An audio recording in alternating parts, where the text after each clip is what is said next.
Hello, everyone, and thank you for joining me for another restful episode of true, scary stories to help you fall asleep. Today, we're going to be reading some creepy encounters horror stories. I hope you enjoy them. But before we get into the stories, I would like to thank the sponsor of today's video, Treats.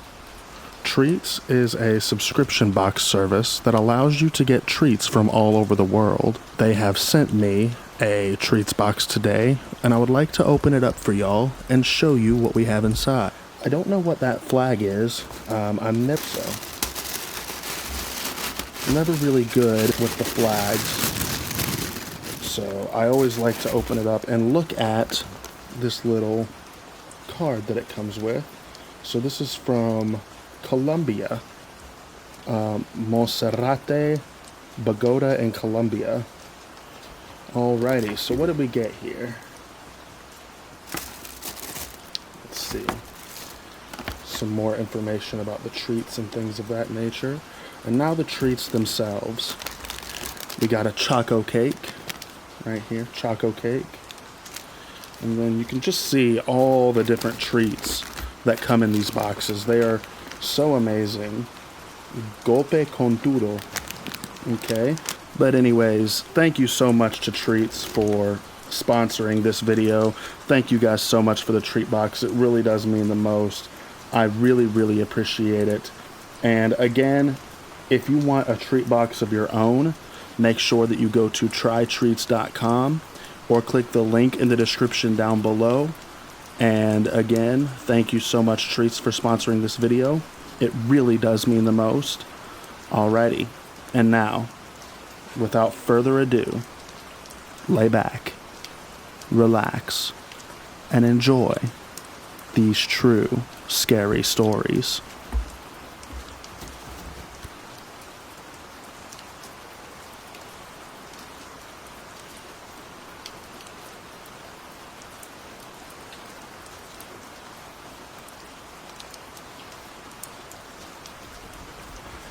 Have you ever looked into the eyes of someone who is truly crazy?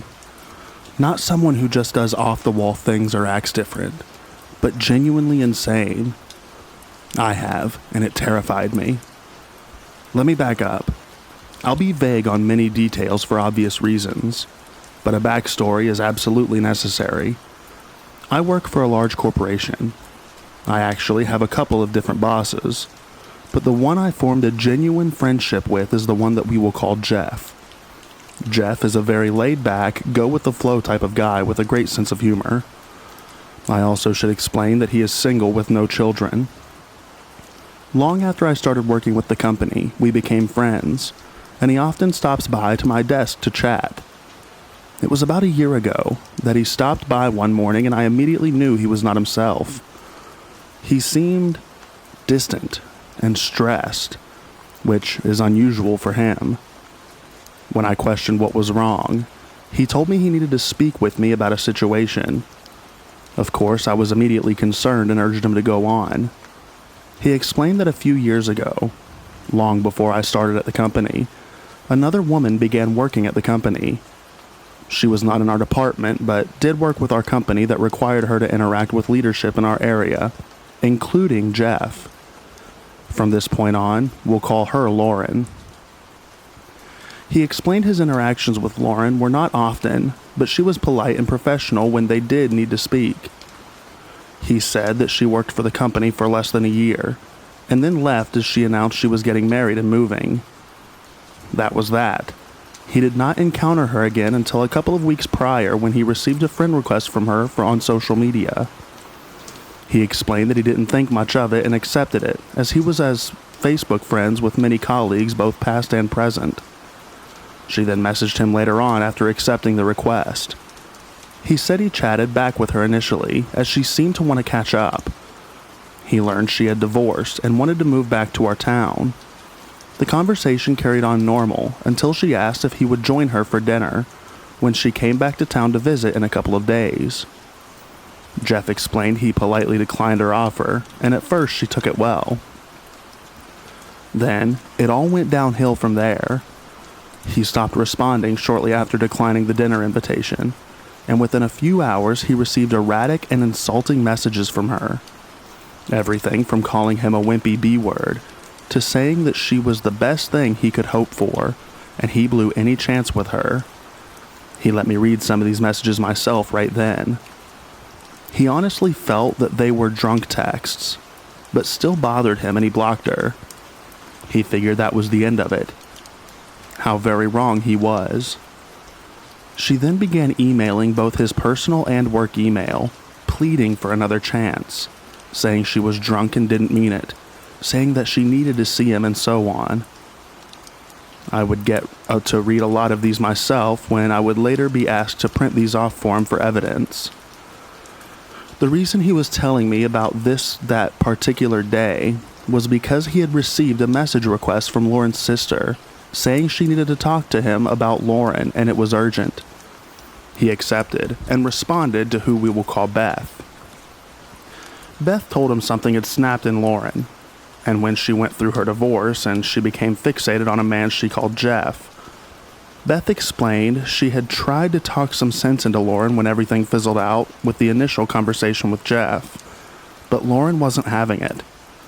Lauren told Beth he was her soulmate, and she was going after him.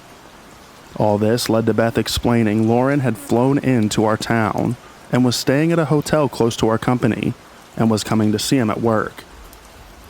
Jeff said he had found out what Beth said to be true when he came in and found Lauren standing outside of his office. She immediately ran to him when she saw him and pulled him into an awkward hug. Jeff said he smelled alcohol on her, and he immediately pulled away. She explained she was there to get her old job back and needed to see him. She also brought him gifts that included gift cards, snacks, and a picture of herself. Jeff refused these gifts, but she became more forceful and insisted he keep them. Jeff got away from her shortly after by saying he had a meeting. He went to HR to explain the situation and how he absolutely did not want her being employed there again. He provided me with a copy of the picture she left for him and said if I saw her anywhere around the company property to notify security. Beth later sent Jeff a picture of Lauren dressed as a man that Lauren had sent to her, saying, "I'm wearing a disguise so I can watch him without him knowing it's me." Again, this was nearly a year ago. Things only escalated. Lauren made multiple trips back to our town, but would try to catch Jeff in the parking lot. He would find multiple letters on his vehicle from her. Sometimes they made no sense. She once left him 2 letters that said the exact same things word for word, but one was in cursive and one was in print. Jeff blocked numerous emails accounts only for her to make new ones. She professed her love for him, begged him to want her, stated she made him her beneficiary if anything was to happen to her. She even sent emails that were clearly from her but claimed to be from another man that wanted her and needed him to release her so that she could love them instead. Again, I got to read all of this when printing evidence. She eventually got his personal cell phone number somehow and began calling and texting him constantly. He'd block the numbers only for new ones to come through. This eventually ended up in court and a protective order was granted.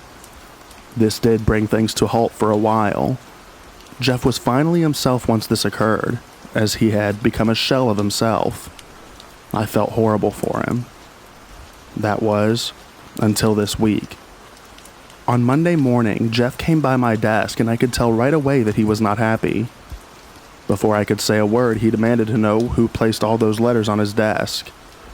I was confused as I had no clue what he was talking about. I said as much, and he explained that there was a thick stack of letters and handmade Valentine's cards on his desk from Lauren.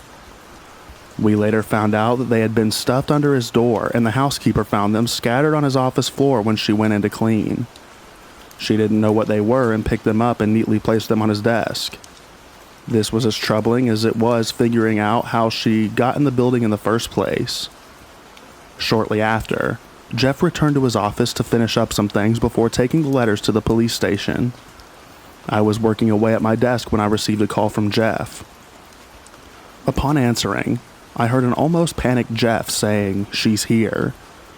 He explained he got a knock at his office door and opened it to find her on the other side grinning at him. He said he told her he was calling the police and slammed the door in her face and locked it. He called the police and then called me to inform me she had been there and the police were on the way. I foolishly assumed that she'd bailed after he told her she was calling the cops. I got up from my desk and headed down to the hall to Jeff's office to check on him and wait on the police with him. I stopped dead in my tracks when I saw her. She was sitting on the floor outside of his office door, humming to herself. She slowly turned her head to look at me. I can't explain the knot that formed in my stomach as our eyes locked.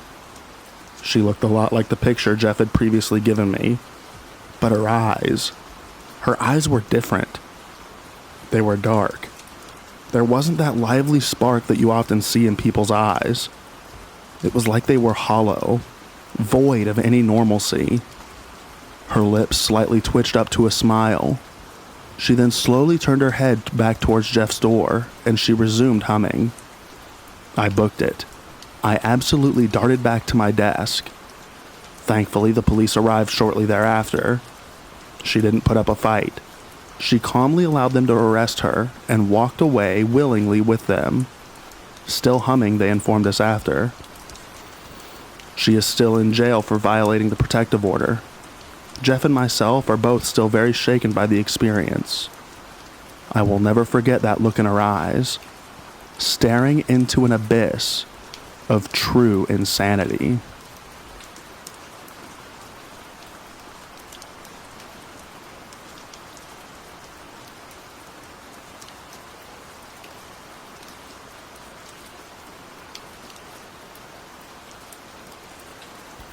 Five to 10 years ago, I stopped at a rest stop on I-95 in Massachusetts.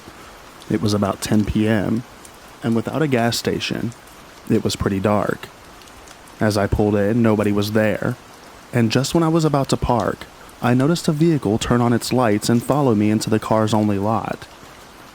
I believe this car was sitting at the beginning of the truck lot and drove the wrong way to get back to my lot.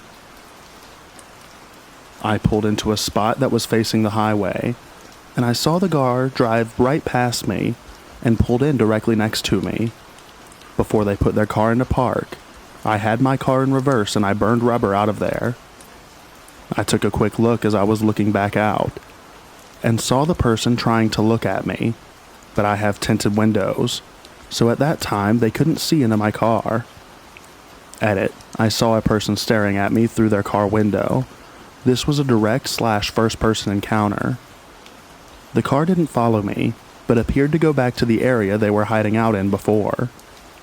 As I typed this, I realized that I should have called the cops, but my only thought was getting the heck out of there.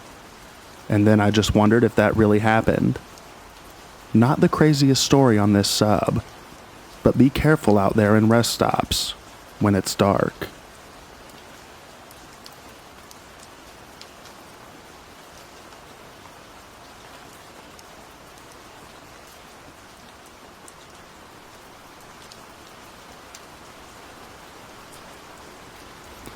I just had a weird experience that happened to me today.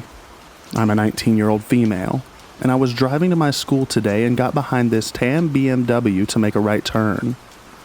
We both turned, and I went into another lane and went past him because I was just going faster, and I think they beeped at me, which I was confused because I didn't do anything to him.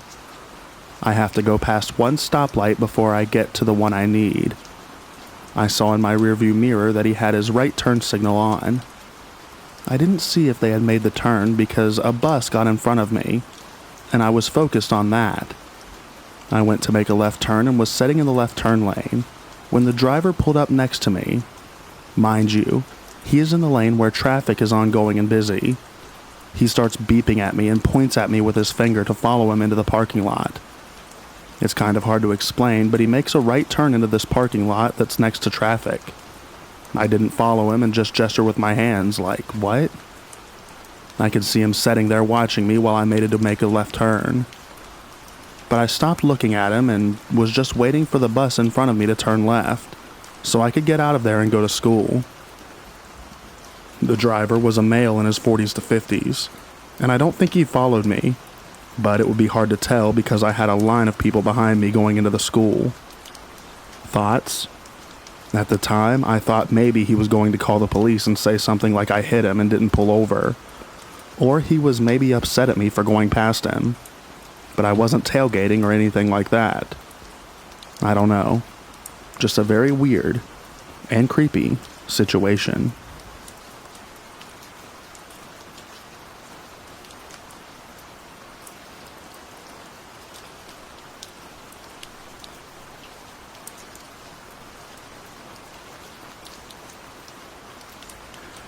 So I grew up in a very small town next to the Mexican border in America. My family had taught me about being cautious of human traffickers or drug traffickers in our area because of recent cases. Not quite sure if that's important to the story, but it definitely helped with how I act. My best friend and I, who were both 14 at the time and in high school, decided to take a walk in a nearby park. It was a very popular park and it was walking distance from both of our houses, so off we went. As we were walking around and talking, a grown man in about his 40s came up to us. He said he was new in town and didn't know where anything was. My friend and I each gave each other a look of slight nervousness, but kept our cool. We didn't engage him much in conversation, but we could tell it was getting more and more uncomfortable. He asked if he went to the local middle school that was in town down the street, and I said we were high schoolers, but didn't mention which one. It already kind of bothered me that a grown man wanted to talk to who he thought was middle school kids. Then I noticed something and gave my friend a signal with my eyes. There was another man behind us also following us. I wouldn't have even noticed him if the guy talking to us didn't give the guy a smile when I confirmed that we were underaged. This man kept his head down, and when I looked back and wore a hat, seeming to hide his face. As we walked around the park, and the first guy kept asking questions, and the second guy didn't stray too far and didn't even try to act as though he wasn't following us. This was getting too much for me. The first man's questions were either about our small town or about our lives in the town. Nothing too invasive. Until he asked for our phone numbers. This was almost 10 years ago, and even though smartphones were a thing, I had a flip phone. We were broke teens.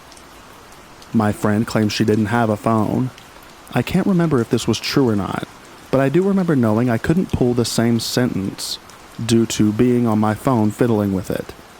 It's a flip phone, so there isn't much to do on it in the first place. So I just admitted that I'd rather not give out my number. He started telling me things like, "Oh, come on, why not? You girls can show me around town." Things like that. I just explained I had limited texts and minutes, so I didn't give out my number easily.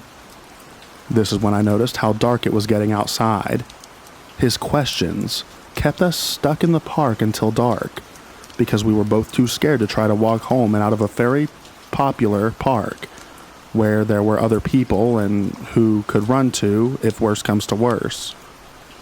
These guys were much bigger than us, and we didn't find anyone we knew.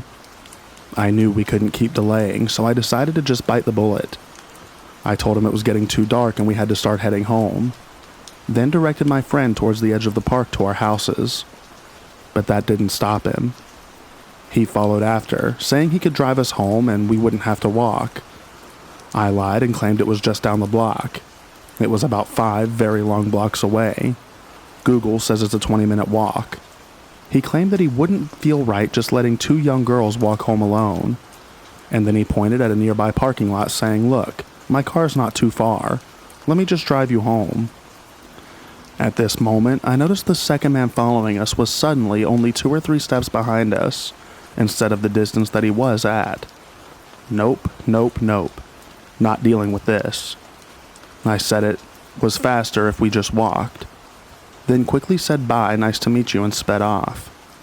My mom always taught me to be polite, and looking back, I wish she hadn't. Ladies, don't be polite to men that creep you out. I was too young, but if this happened now, I wouldn't have been so polite. My friend and I walked across the street, only to see both men hurry to the parking lot. I didn't think much about them hurrying away, only feeling a rush of relief that they weren't following us anymore.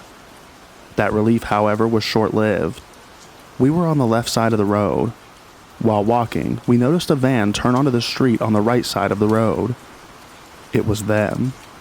They were obviously on the opposite side of the road, but they were hardcore staring at us as they drove by, only to do a sharp turn at the end of the block.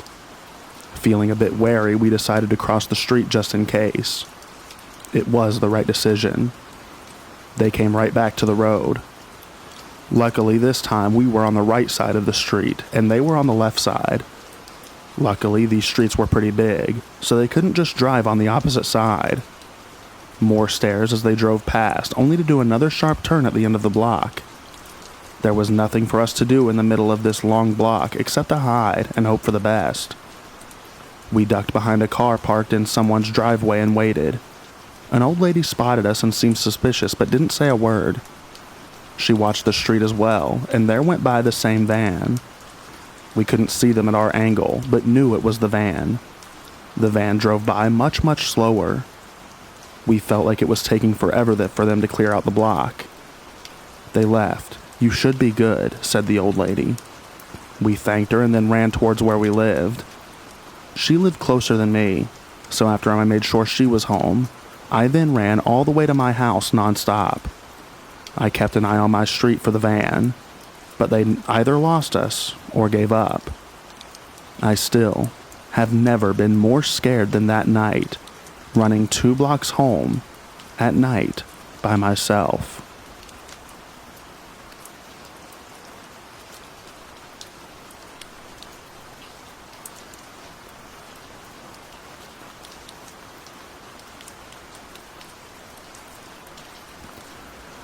I live in an apartment complex that has a shared laundry room in the basement.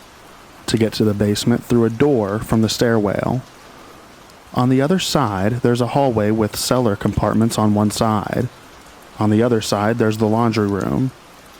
The hallway is where I first saw the woman about 3 years ago when I moved there. I went to do my laundry one day, and when I stepped into the hallway and waited for the light to come on, I saw a dark figure with long hair slipping into one of the door frames for a split second. I felt like my blood froze, but told myself that I only imagined her from already feeling creeped out. I told my boyfriend about it later that night, and a few weeks later he said he'd seen her too. From then on, I saw her every now and then.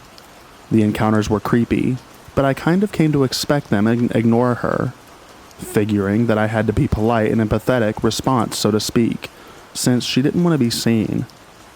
I suspected her to have some sort of phobia. Sometimes I'd see her in the hallway, and sometimes she'd already be inside the laundry room, quickly getting behind a wall when I entered. Then I'd hear her leave quietly while I was leaning over my washing machine, even leaving her things behind. Sometimes I wasn't sure if I was alone down there, figuring that she'd surely sometimes hide successfully. One time, she crouched behind a washer waiting for me to leave. I took that as her getting more comfortable with me. That was the creepiest encounter until one night I found a key in the garage. I wanted to post a note about it at the main entrance of the building, and did so on my side. I wanted to post another one at the entrance of the other building that shares the garage. You can get there through the basement, which is also shared. When I entered the hallway, I saw her on the other end, but she quickly closed the door as always, disappearing back into the stairwell of the other building. I was already feeling uneasy, but still walked towards the door with the note in my hand. When I entered the stairwell of the other building and the lights came on slowly, I didn't see her, so I thought she'd gone back inside her apartment or something. I left the door open thinking I'd go back in a minute. I went up one set of stairs towards the entrance, and as the stairs made a turn I looked back down, and saw her standing there all of a sudden inside the hallway I'd just come out of in complete darkness. She stood behind the door and had closed it just enough so I could see her face. She stared at me through dark sunglasses, a blank expression on her face, and didn't pull back at all this time. Didn't even flinch. She must have stood behind the door on the other side as I went through it, and then quickly gotten inside right behind me. We must have been so close to each other for a few seconds. It's the longest I've ever had the chance to look at her. I'm not proud of it, but I panicked and ran up the remaining stairs and out of the building. I had to walk to my entrance in the rain wearing only slippers. Since that day, I'm not so sure about her not wanting to be noticed anymore. I kind of feel like if that were the case, it wouldn't happen all the time, right? She'd hear someone coming and already hide or leave instead of waiting for them to come in and see her for a moment. She also didn't need to watch me at all. She could have just shut the door behind her.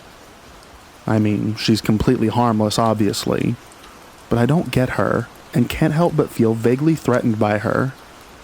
I feel bad about it, but all the crouching, sneaking, hiding, waiting, and watching now has a predatory feel to it.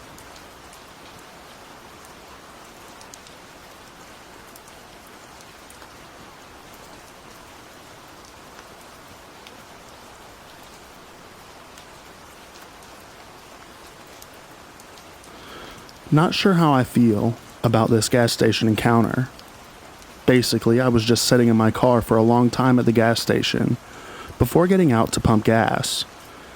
And then, when I got back in my car, this girl that I had seen earlier when I first got to the gas station came and knocked on my window and asked me for $5 for gas. And I was like, yeah, for sure. So we go in and I pay for her gas. And she was like, yeah, gas is just so expensive. And I was like, yeah, I totally get it. And she said, yeah, it's so hard because there's someone pushing the gas pedal for me and throwing me into the car and pushing my foot on the pedal. Not those exact words in that order, but basically that. And it confused me so bad. I was like, what? It made me freak out. And I didn't know what to do. We walked back to her car, and it was full of stuff, so there was nobody in there with her. But I was still just so freaked out, both for her and for me. She asked for my social media, and I was kind of weirded out, so I said I didn't have any. And then she asked for my number, so I gave it to her. And then she asked if I wanted to hang out, and I was like, no, sorry. But yeah, I just left and drove around for a while before getting to my actual destination. No idea what to think about this encounter. Not sure what was happening, but I left feeling very nervous for her and for myself.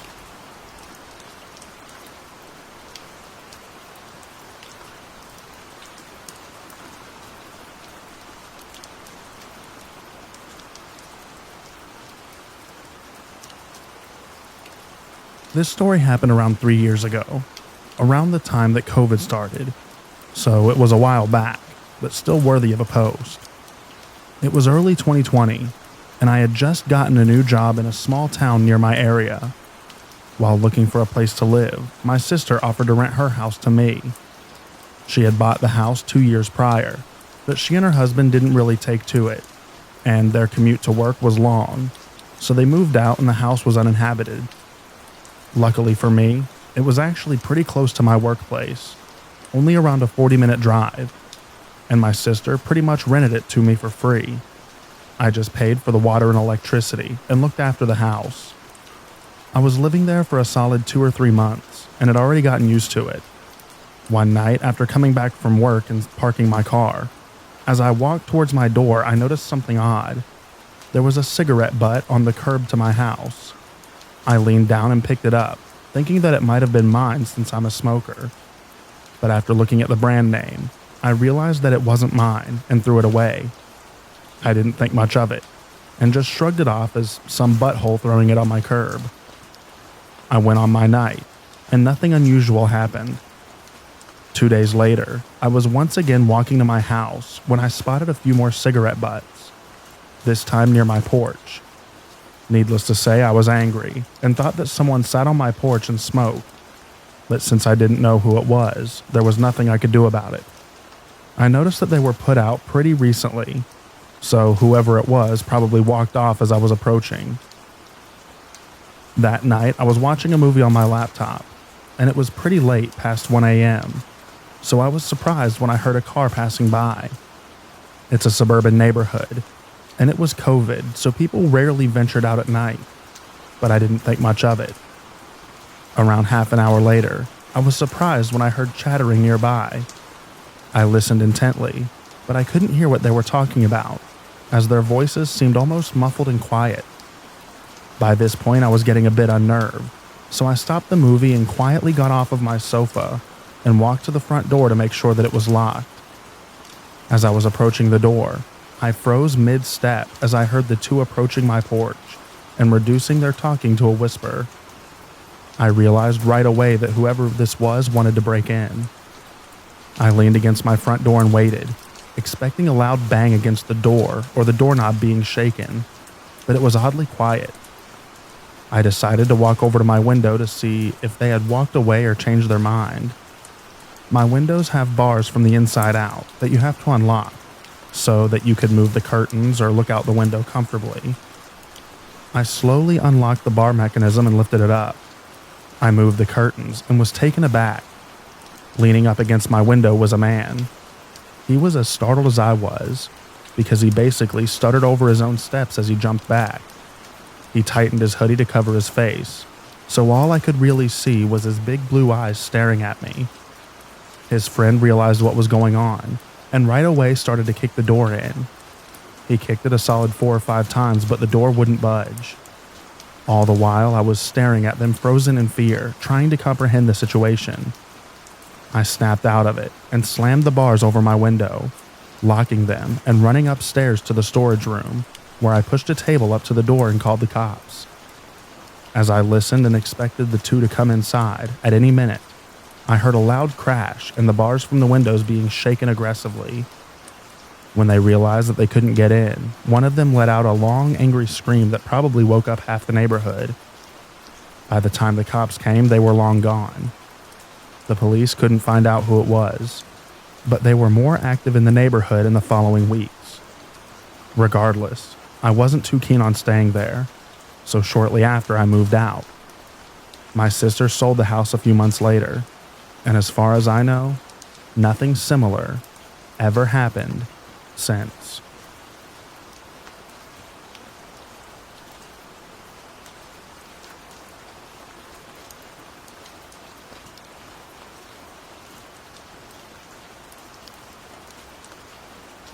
So I took my dog out on a walk yesterday. It was overcast but daytime, and we hadn't been out long. We were still close to home. My dog was sniffing away at a patch of grass, and I'm watching him and sort of just daydreaming, waiting for him to be done. Really quickly, out of nowhere, he jumps up and spins around, facing the path behind us. I thought that he'd spotted another dog, but no. I turn around and there's a man, sort of crouched down low, doing a really over-exaggerated sneak towards us.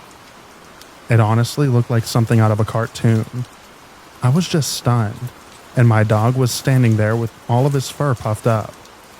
Didn't have a chance to say, "Hey, what are you doing?" or anything, because as soon as we caught him sneaking towards us, he turned around and ran off. If this had happened on one of our night walks, or early morning ones when it's dark, I think I would have had a heart attack. It was freaky enough during the day and close to home. I'm not really sure what he would have done if he'd managed to sneak right up to us, or why he thought that he'd even be able to. My dog is a German Shepherd, so I usually feel quite safe while walking him.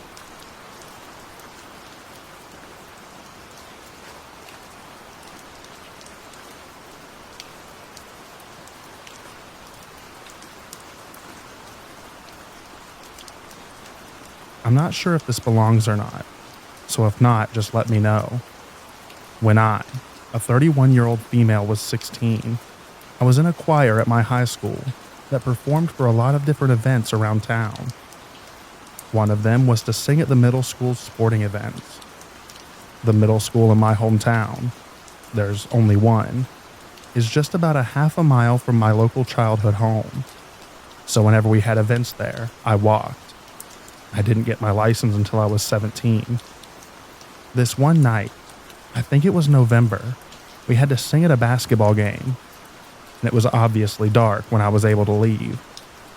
Normally, I wasn't allowed to walk alone at night, but for choir, I was given permission unless I felt unsafe. But there wasn't any reason to be creeped out at first, so I started my walk. just down from the middle school, is a stretch of road with almost no streetlights. That has always creeped me out when walking.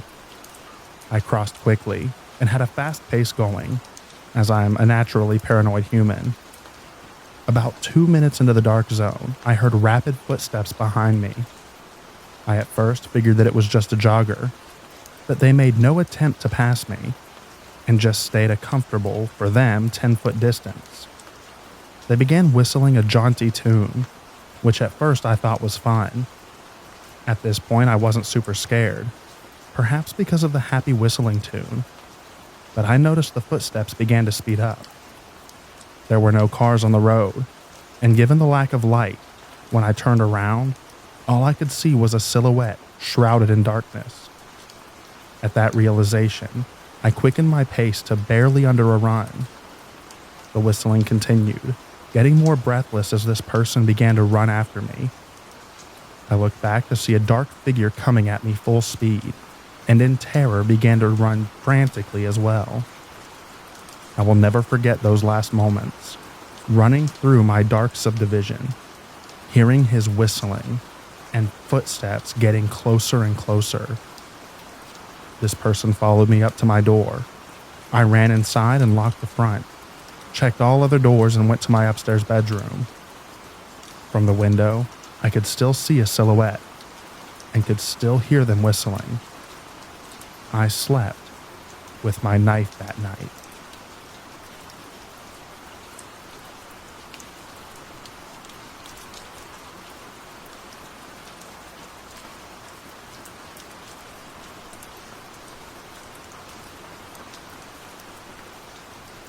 This seems like the right place to tell this story. It happened back in 2013. It was about 8 or 9 o'clock, and I was on my way home from a pal's. I was sat upstairs at the back of the bus. There was only me and one other person on the top floor of the bus, and he was sat near the front on the opposite side. When I got up to get off the bus and walked from the back towards the stairs, he called me. I don't remember exactly how he asked, but he was asking for a lighter. I walked up to him going through my pockets and told him that I had matches and handed them to him. He took them from me and just stared at them for a good few seconds, and then handed them back to me and said something along the lines of, "Don't worry about it."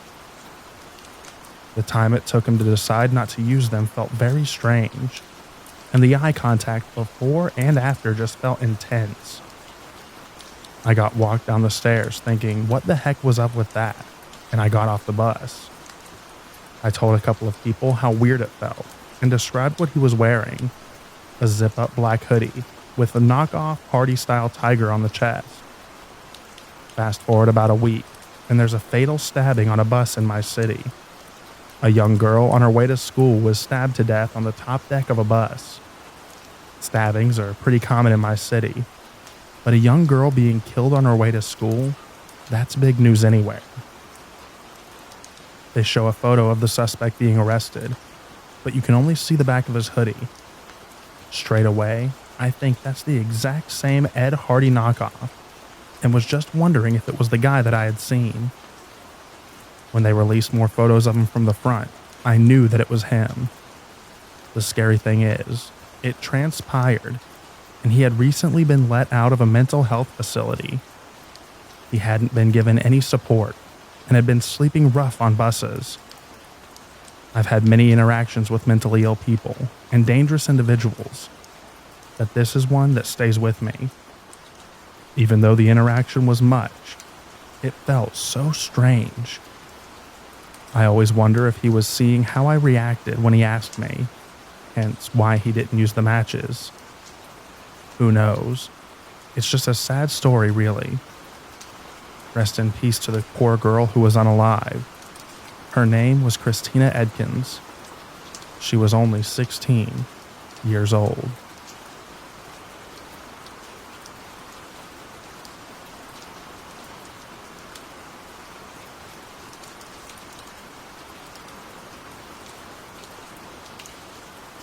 This happened over a decade ago.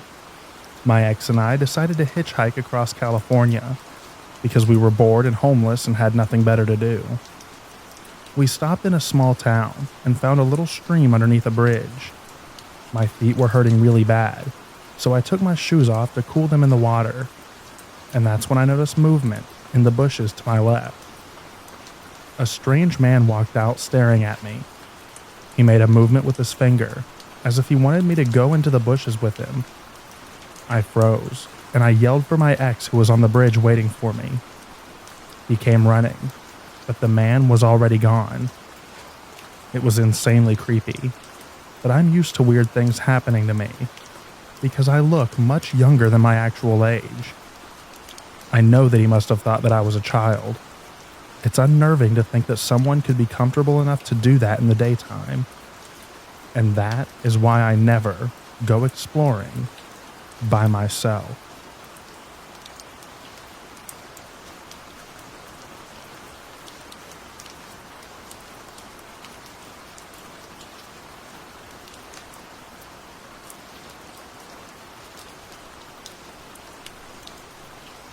I live in an apartment building, and I guess there was a girl with a name similar to mine with long brown hair who moved in, and she was going on dates at her apartment through the internet.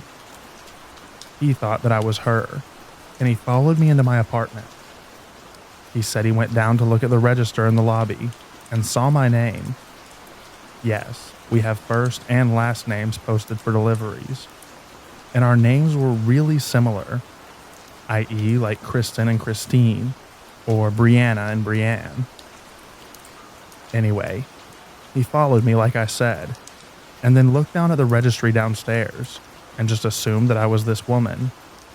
So he knocks on my door. I answer it and he tells me that it's his birthday. Now keep in mind, I have no idea about any of this. And so I say, "Oh, okay, happy birthday." So then he says that he would give me $60 to go and hang out with him and his friends, and that if I wanted to, quote-unquote, party, he would supply it for me, and that he and his friends would pay me for anything, quote-unquote, extra. I was completely confused. I said, "What do you mean? What are you talking about? I don't want to go to your birthday party. I don't even know you." To which he replied, "Well, I saw your ad on the internet and replied, and you gave me this address. And I saw you and blah, blah, blah." He tells me the story like I described in the beginning of this post. I said, "No, that's not me. I am not that type of person." Seriously, so strange and creepy. Edit. To be honest, I was still somewhat perplexed until I told a neighbor a few months later. And apparently this woman got booted from the building because of the traffic to her apartment. I'm glad that the management didn't get us confused, as we live on different floors. The complaints of traffic were specific to her apartment. Thank goodness.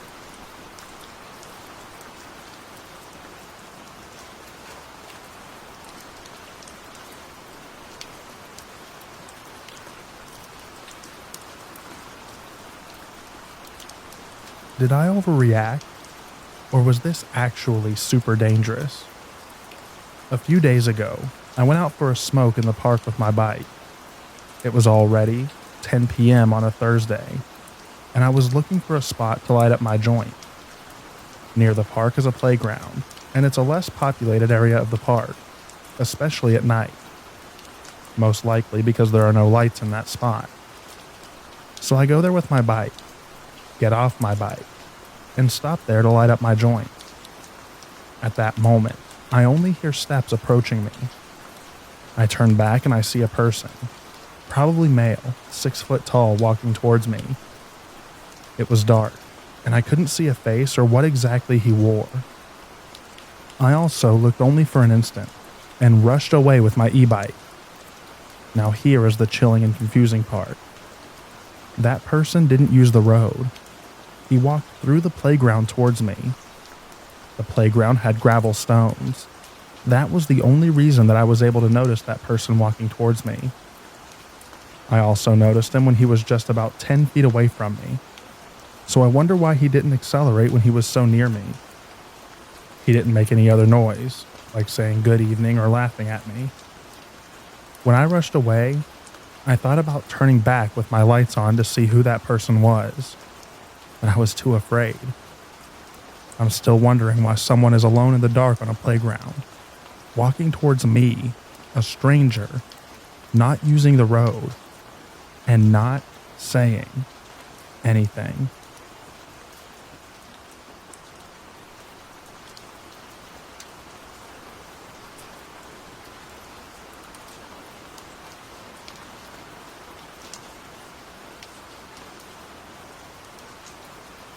So a bit of a backstory first.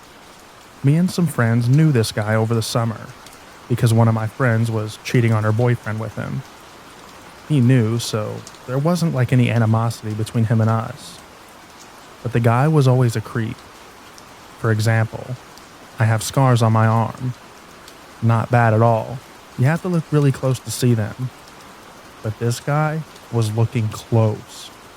Like I could feel his stare burning a hole through my arm kind of close. He was also very touchy with my underage friends. I kind of freaked out and made sure that none of my friends went around this guy. So flash forward to now. I'm in a store, 6:32 p.m., and it's nighttime. I'm buying fresh scooped ice cream for me and my mom, and I'm about to walk home. Then this guy walks in and says, "Hey," with the most blank, creepy voice ever. And you know when you see into someone's eyes and there's nothing?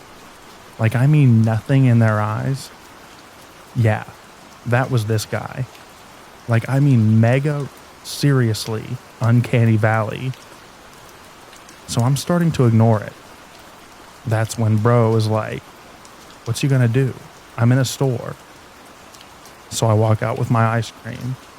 I take the back worker entrance because my mom works there. It wasn't her shift.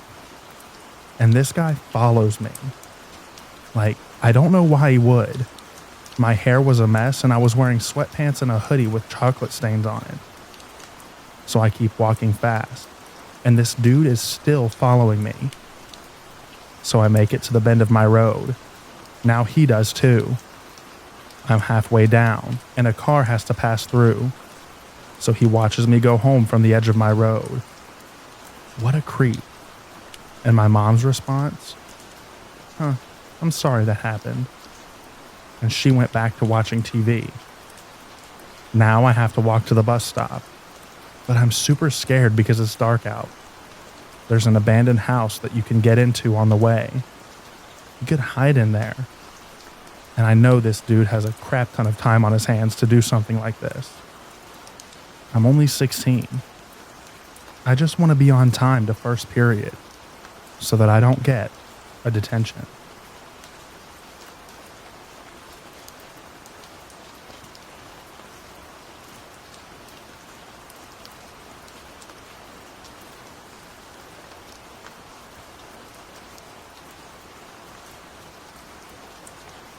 As I was walking home from work last night, about halfway to my house, a disheveled man who looked to be either homeless or extremely down on his luck crossed paths with me from the other side of the sidewalk.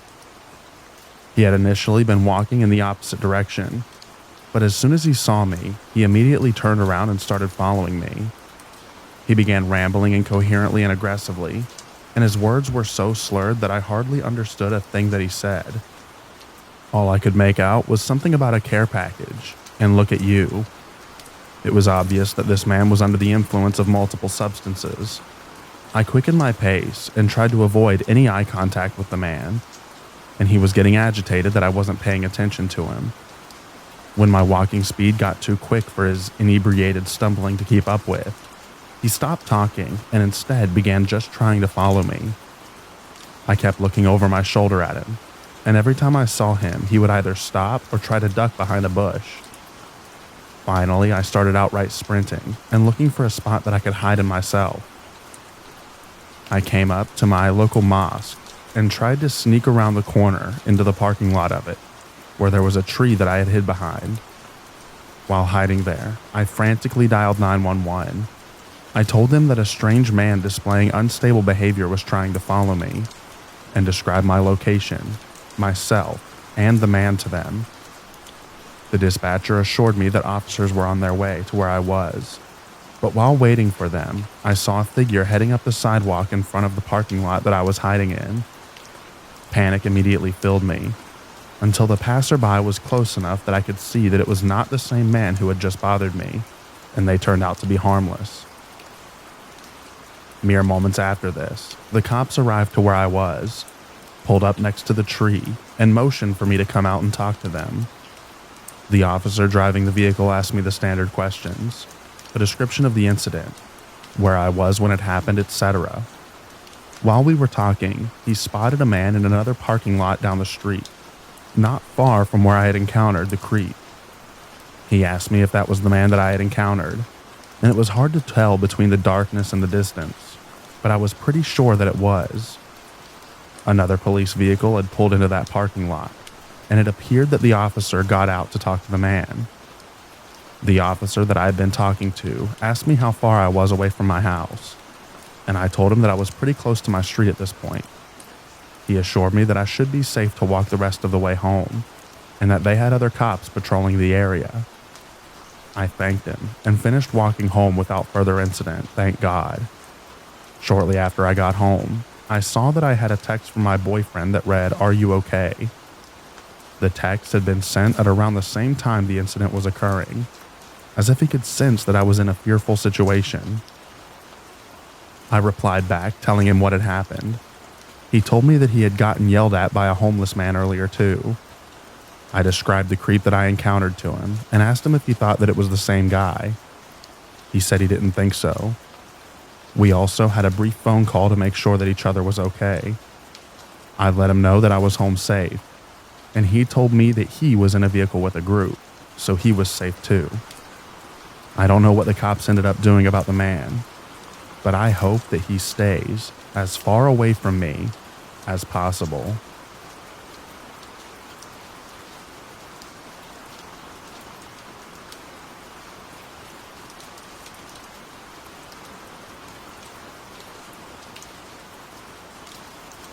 This happened 7.5 years ago, June 23rd, 2016, while I was out cleaning my house. I was renting a house for a year, and the year was almost up. I wasn't going to be living there the next year, so it was time for me to start cleaning out and moving my stuff to my next place. The house that I had at the time was fairly small, but it was plenty of space for just me. I lived there by myself, and I had just finished cleaning out the living room, other than some basic furniture, and I had moved on to clean the kitchen. There were quite a few cabinets, so many that I didn't use a good number of them. I was looking through some of the ones that I didn't use to make sure that there was nothing I had in them. One of them I opened up and I saw something in the back corner. It looked like some type of shirt or rag. I grabbed it and saw that I didn't think that it was mine. But when I moved it, it revealed a small white lever that I could barely see. The cabinet was in the corner, sorted by the sink, and halfway blocked by the stove. I thought that it was just another pipe, but it just looked a little different to me. I got inside and had to crawl inside the cabinet, which was pretty large. Once I got inside, I saw that there was a small trap door to the side leading into the wall. I couldn't believe what I was seeing. You had to be completely inside in order to see the detail of it.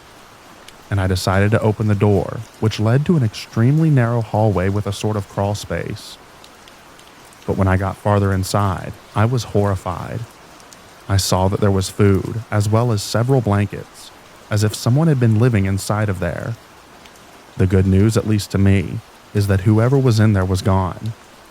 I tried to make sense of it and figure out how long the person had been there, and how I didn't know about it. I was gone from the house a lot with work and other stuff, but I didn't know how it was possible for someone to live in there without me knowing. I continued cleaning until it got pretty late, and the next day after work I continued. I was still kind of in shock with finding a secret room in my house, and decided to look at it once again. I opened the cabinet and went inside. Then I pulled the lever open just like I had the previous day. But this time, as soon as I opened it, I saw movement, and then saw a person for a split second. They slammed the door shut back on me, and I immediately turned and ran all the way out of my house to my car and then called the police. I was so scared that I started driving away as well. I opened up my phone, told the police the whole situation, and they came to my house a short time later to find that whoever had been there was now gone. I was absolutely disgusted knowing that this random person had access to my house for who knows how long. It felt like a vivid nightmare that I needed to wake up from. When I opened up my phone to call the police, it showed that the date was June 23rd, 2016. I still remember this date 7 years later. It stayed with me like a scar. I don't know if I will ever heal from it. Luckily for me, I moved out the next week. I really don't know how long the person was living in my secret room, but thankfully, they never gave me a problem. Thanks for reading my true horror story. As someone who has already experienced things like home invasion, I would always suggest that you lock your doors, because you can never know what people can do when they are in your house.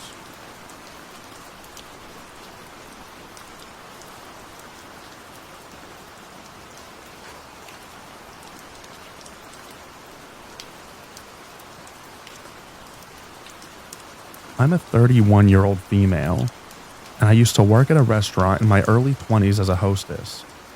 Back then, I was a people pleaser and didn't have the backbone that I have now. During my shift, there was a man in the bar area, which can be seen from my stand, who eventually approached me.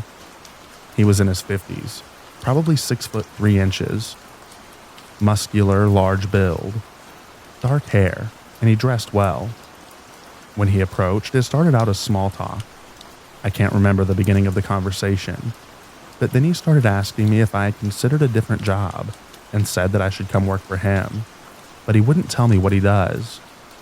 He started asking me for my phone number.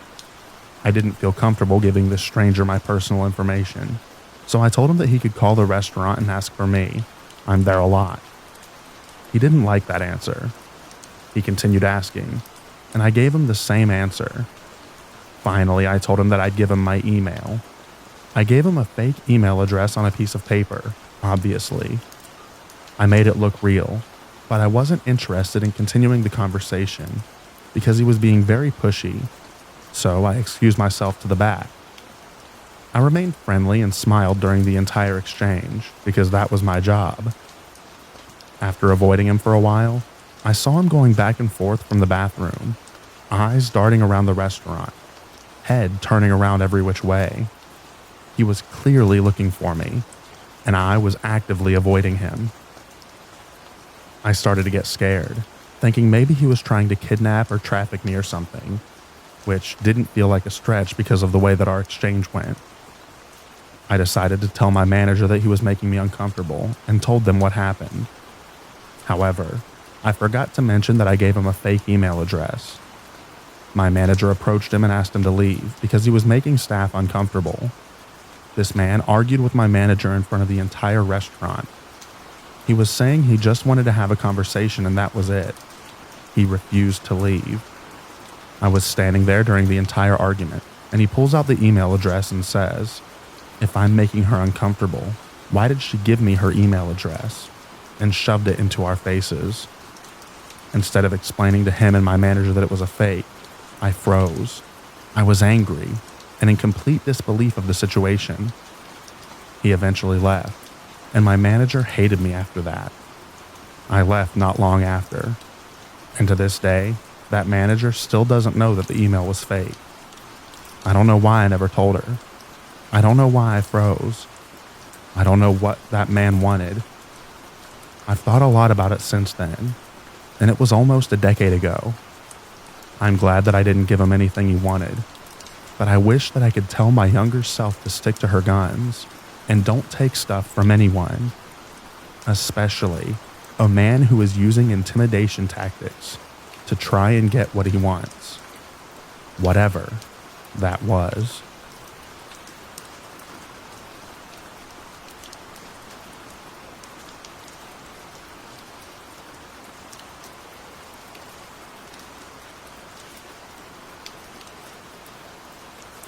I was working at a small business in Iowa when a man came in for an interview. He was polite enough but didn't say much, but something just felt off. While my boss interviewed him, I stocked shelves, listening to the man answer our standard questions. What's your availability? Have you ever been arrested? Things like that. When he left, the manager asked me what I thought. There's something weird about him. I got really bad vibes.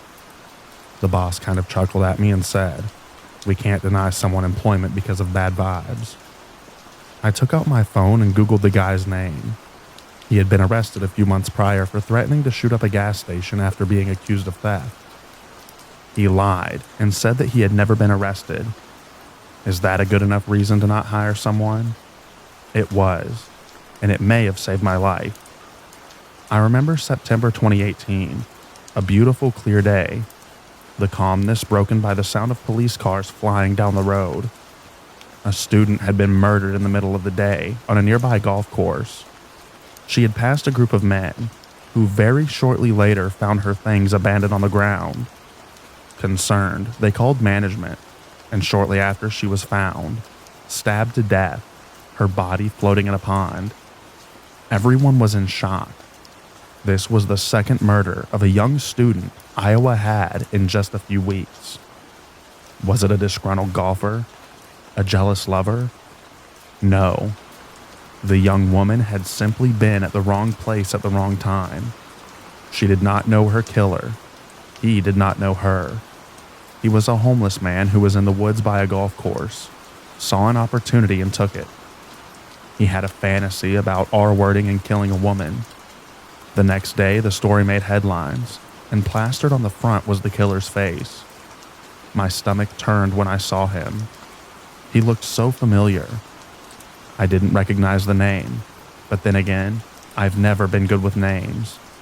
But I remember stories. I Googled his name. The same story about a man being arrested for threatening to shoot up a gas station came up, and instantly I knew who he was. It was the same man that I had convinced my boss not to hire. At the job, the majority of the shifts, there was only one or two of us working. I would have been alone with this guy at so many points. So many slow hours, with few customers, so many blind spots, so many opportunities to be alone with him. It only took a few minutes for a murder to occur on a beautiful day at a golf course. So yes, trust your instincts.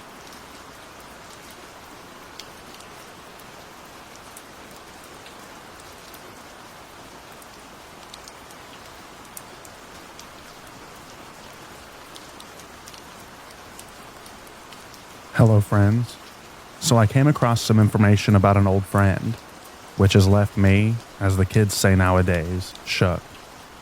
I figured I'd make a post to sort through my thoughts and share a rather insane story. But before we get started, my name is Mikey, and I'm in my 20s. Also, I'd like to apologize for how overly sarcastic this post may seem. Humor is my defense mechanism. Trigger warning. This story mentions murder, but I don't go into much detail. Stay safe out there, friends. When I was an angsty teenager, I moved in with my mother and stepdad to escape a less than desirable situation. Because of the move, I was enrolled in a new school. This school was located in one of the sketchiest neighborhoods in the city. Everyone who resided in that area was relatively low income, my family included. We had a rec center near the school that was a hot spot for, let's call them undesirables, which was primarily teenage boys wandering over from the nearby high school to catcall the girls. Lunchtime was my favorite. I loved going outside for chow and having sweaty teenage boys ask for the nasty. Note the sarcasm. Anyway, during my time at my crappy school, I made an array of friends.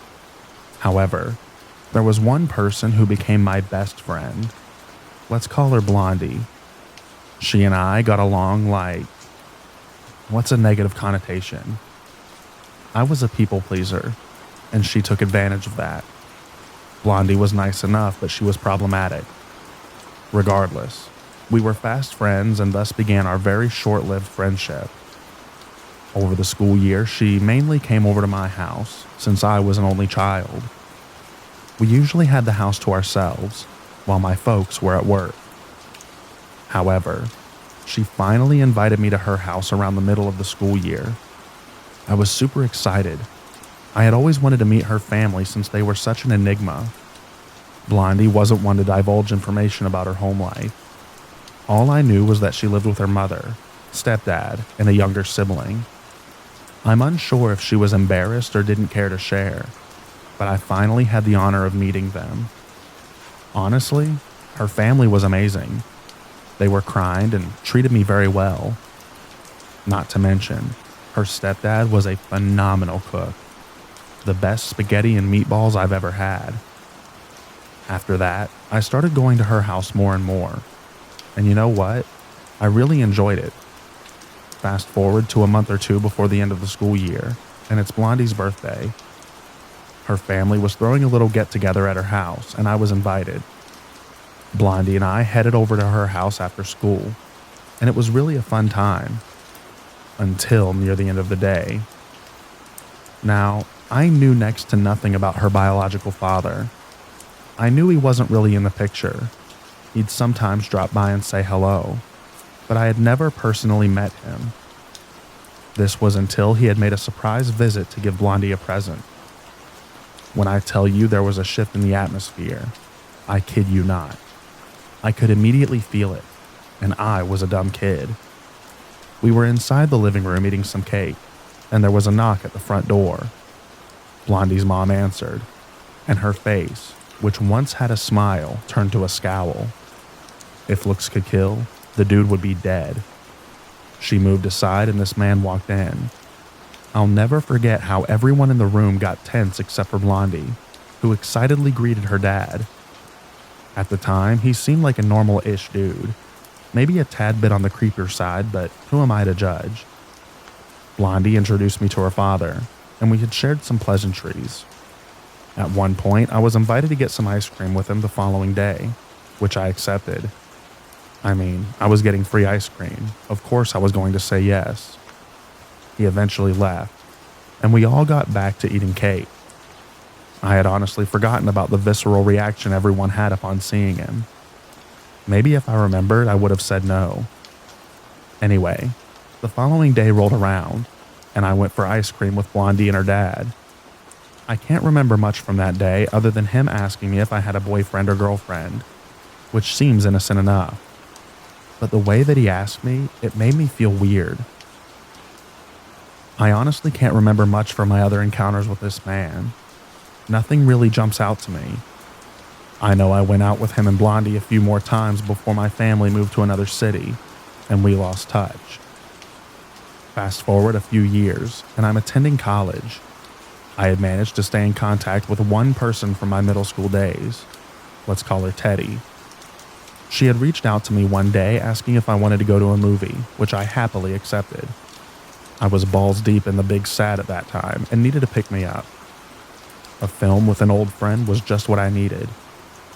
I took the train to a nearby mall, and Teddy and I watched the movie. After, we headed to the food court and got some chow. We were catching up. It had been a couple of years since we last saw each other, when Teddy suddenly perked up. She asked me if I heard about Blondie's father, to which I said we hadn't been in contact since I had moved. Teddy's face lit up, and she told me the most mind-blowing story that my little brain had ever heard. She informed me that Blondie's father had murdered a woman. Now before I continue, she was going based on word of mouth, while she was telling me all of the details. Teddy had no news articles or police reports to back her story. She was told by a friend who had heard from someone else and so on. But what she told me wasn't actually far from the truth. According to her, Blondie's father had taken the life of a street worker. He got away with it for 2 years, and his truck got him caught. Apparently there was something unique about it. Teddy couldn't tell me much more because she genuinely didn't know. I remember going back to my dorm and trying to Google for more details, but I couldn't find a thing about it. I eventually forgot about the story until last year, 2023. I was discussing the craziest stories from my life with a friend when I suddenly remembered Teddy's story. After some digging, I finally found an article that described the crime. I clicked on it, and when I saw the picture of the man, well, words can't describe what I felt. Everything that Teddy told me was true, but it was so much worse than what she and I thought. Out of respect for the victim and her family, I won't describe what he did, but he was arrested 3 years after he had taken her life. I can't find any information about how he was caught, but it had something to do with his truck. He was charged with manslaughter. He took a plea bargain and indignity to a body, and only served 7 years of his 14-year sentence.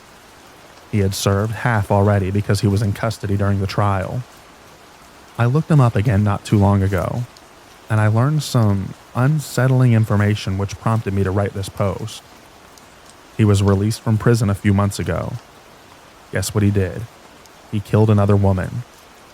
From what I've read, it had similarities to the other murder that he committed. This time around, he's charged with second-degree murder and indignity to a body. There's unfortunately still not a lot of information about the second woman, but both of his victims were mothers. They were both cruelly taken from this world, and I can't wrap my mind around this at all. I met this monster. I was best friends with his daughter.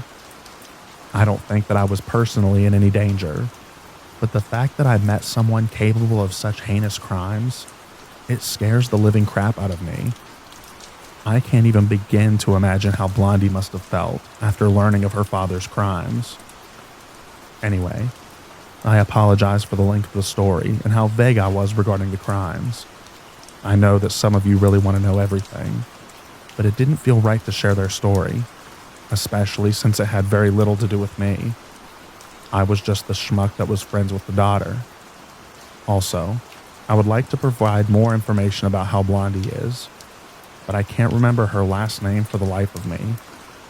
She doesn't share the same one as her dad. But regardless, thank you for reading.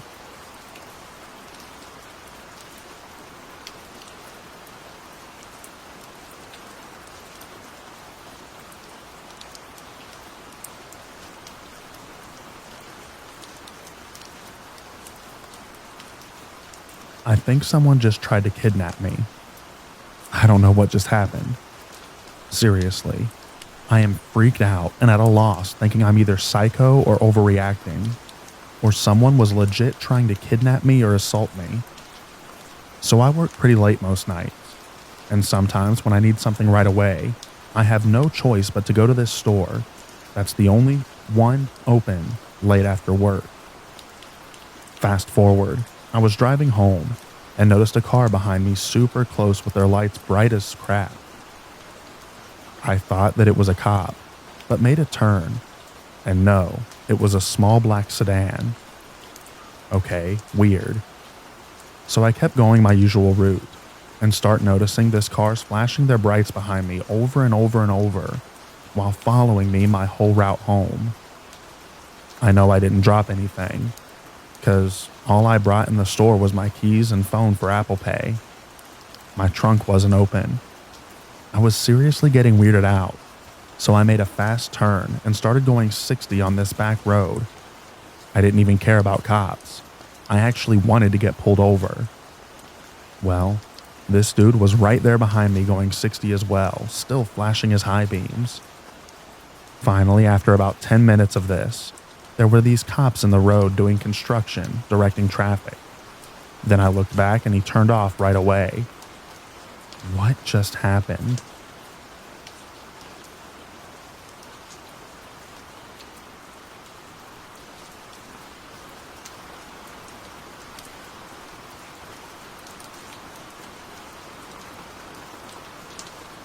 Leaving my friend's house, I accidentally backed into a brick mailbox. My bike rack hit the mailbox, so my car was okay, but completely demolished the mailbox. No big deal, right? That's why we have insurance, right? I went to the neighbor and told him what happened, and gave them my insurance, phone number, and name. All I got was his first name. From the get-go, this dude was creepy. He kept hitting on me, trying to date me, specifically trying to feed me. I left on my drive to my mom's. I'm attending out-of-state college and my parents are divorced. The guy that I backed into, Robert, began to text me and call me. He was insistent that it was better for both of us to just pay out of pocket for the mailbox, sending me links to his companies that could fix it for $500, and demanding that I go on a date with him so that I could give him the cash for the repair and he could feed me. I don't know what his deal with the food was. I declined everything, but started to get annoyed by his constant texts and calls. Finally, after 2 days of it with my responses being only, "Please contact my insurance," I sent him a text saying that he was harassing me. I blocked him, but he made a new number and threatened to report it as a hit and run to the police. I'm in law school, okay? This wasn't a hit and run. I blocked the second number. Then he used a new number to ask me if I wanted him to send a screenshot or video of the accident to his insurance. I admit this made me angry. I called this number and dug my nails so hard into my thigh that I drew blood as he threatened reporting things, asking me on a date, and trying to entice me to just pay cash. I finally screamed, "Don't you contact me again, you piece of crap." My dad heard me and was upset that I said that to someone that I was in an accident with, and that I said that to a guy who thought that I was cute and just wanted a date. I blocked the third number. The next day, he reaches out again to tell me that I gave him the wrong policy number. I told him I didn't. He then said it'd be easier to pay cash, that I was the problem, etc. He was talking to his insurance, I guess, and began trying to validate my info. He had my mom's name, address, and phone number. I verified it, told him to not contact me again, and blocked his new number. The next morning, I got a super early text, basically saying that he finished the claim, and I was awful for making it harder than it needed to be by going through insurance and not going on a date with him. He then included, "You're so beautiful and ugly at the same time. Don't take risks. Stay on the good path. Goodbye." At this point, I got scared. Fifth number blocked. Then at midnight, he texts, "You up? I know where you live. Don't try and screw me over on insurance. I'll report it as a hit and run. You should have just gone on a date with me." I took the phone to my dad, showed him the texts, and filled him in. My dad, a pretty scary dude, then calls the guy. He answered, "Shoot, I knew you were into me. Want to come over?" My dad got very mad. My dad said this was beyond harassment.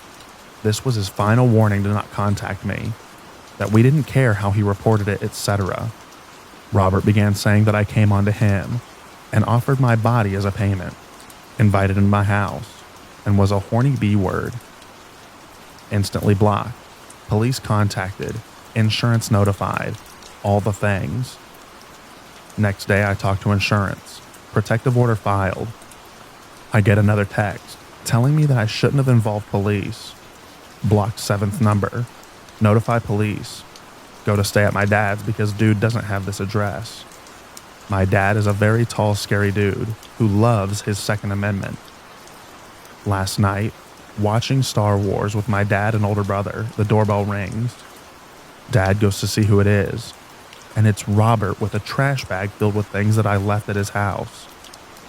I called the police. My dad goes ballistic. All the things. Police come and arrest the guy. Then the bag, lingerie, a knife, lip balm, an Edita Von Tess fetish book. I met with my attorney. Plot twist, the guy doesn't own the house. He's an illegal immigrant, is married, and is being deported. I feel awful that he's being deported. I genuinely think that he wanted to R-word and or kill me. I go back to school in a few days, and I'm terrified that he or someone else will follow me. Also, I've kept my friend, his neighbor, informed through the whole process. He hasn't reached out to her, except for a video of me backing into the mailbox. I don't know if an illegal immigrant can be charged with crimes, but he was arrested for stalking, trespassing, felony assault, He tried to push my dad and then spat at him. Insurance fraud. He lied about the accident to his insurance agent. Possession of a deadly weapon with intent. The knife in the bag. And attempted breaking and entering. They just kept adding on the charges every time that he would do something new.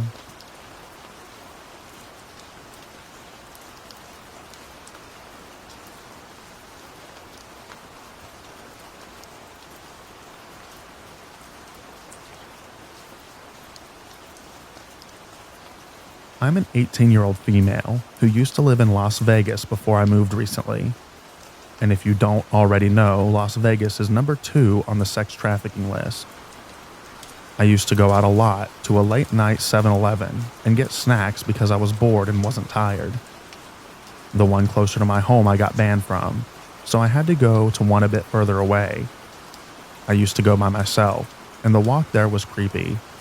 Most of the streetlights don't work, and it's just dark and really creepy. This time I ended up getting ice cream and some kind of candy.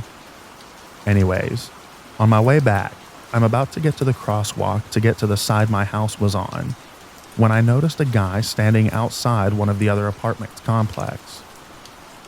He wasn't there before, but some of the apartments are facing the street that I walk on.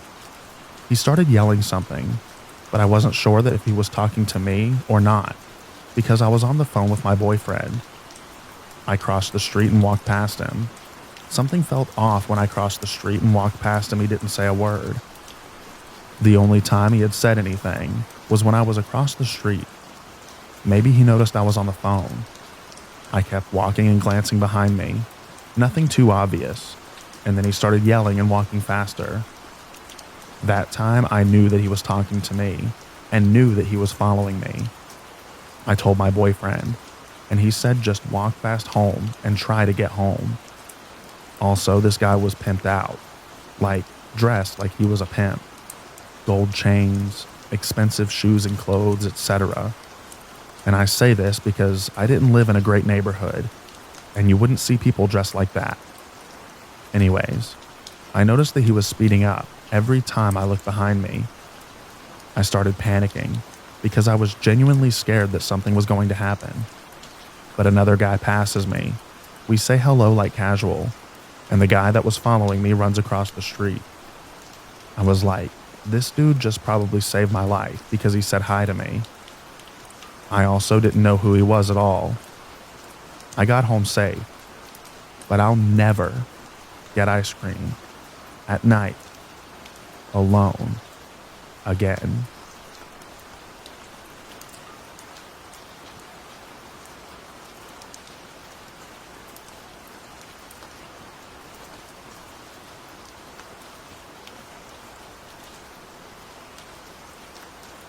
This happened when I was a junior in high school. My first period class was English, and that day we were supposed to workshop our essays. Only I hadn't written mine. So as a lazy teenager, I decided I'd avoid the embarrassment by skipping my English class and using that time to work on my paper. I got up and left like I would any other day. But halfway there, I pulled into an empty parking lot by the river where people launch their boats. It was 8 in the morning. So obviously nobody was taking their boat out there, but there were a couple of few cars that were on the lot for some reason. I parked away from the few cars, took out my laptop, and started working. After 15 or so minutes, I paused and looked out my window and saw several spots across from me. There was an older man staring right at me. It was hard to tell, but from the distance it looked like he was smiling. Thinking we both just looked over at the same time, I gave him a small smile and went back to work. I sat there and worked for probably another 10 minutes or so, before taking another pause and look over to see that the old man has moved his car just one spot away from mine, and was again staring right at me with that creepy grin. At this point, alarm bells are going off. He's creeped me out enough that I turn on my car and move to the other side of the lot. I keep an eye on him for a couple of minutes, but he never moves his car, so I go back to working. I work for another 20 or so minutes, getting into a good rhythm, so I was completely absorbed and began to forget about the man. It was getting close to the time that my class would get out, so I start to put my stuff away and begrudgingly prepare to work my way back to school. But before I turn my car back on, my heart sinks when I look up to my left to see the man now parked directly beside me. I had been so absorbed that I somehow didn't notice him pull up, but there he was, staring right at me with an even bigger smile. All I could do in that moment was stare back at this guy. I was so creeped out and confused at the same time. Why is this guy following me? Has he been looking at me for the near hour that I had been there? After a few moments of eye contact, I snap out of it, at the same moment that he starts to roll down his window. I was out of there. I put my car in reverse and exited that parking lot as fast as possible. But as I turned left out of the parking lot, I gave one last look at his car, and another chill ran down my spine when I saw him waving at me with that creepy smile. All I could think was, please don't follow me, or I don't know what I'd do. Thankfully, he didn't follow me, and I've never seen him again, but I'll always remember that feeling that I had when I looked up and saw him parked right next to me. I don't know what he wanted, or why he was so obsessed with me, but the whole thing still creeps me out.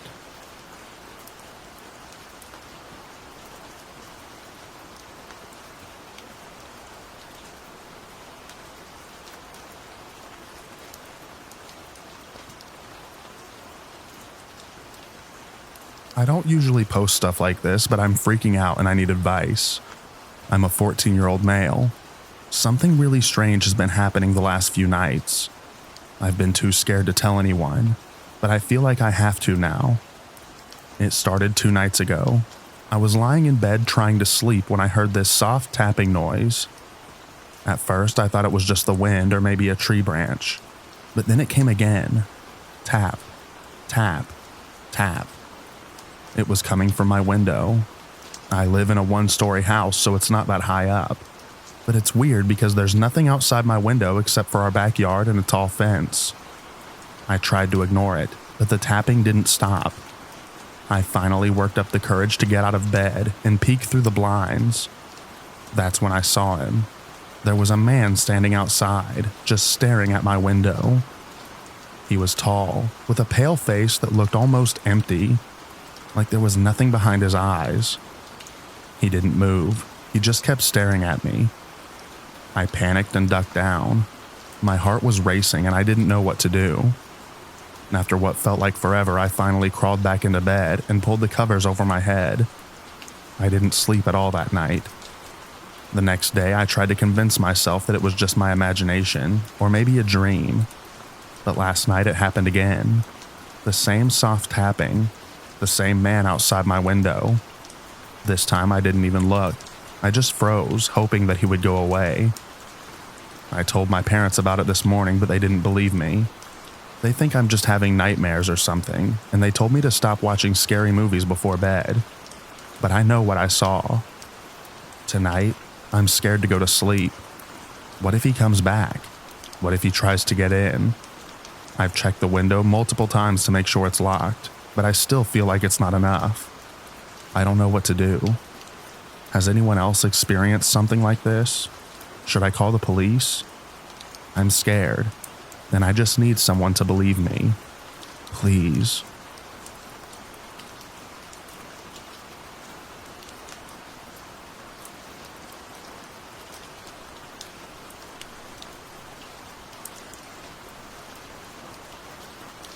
Yesterday, I was at the mall around closing time.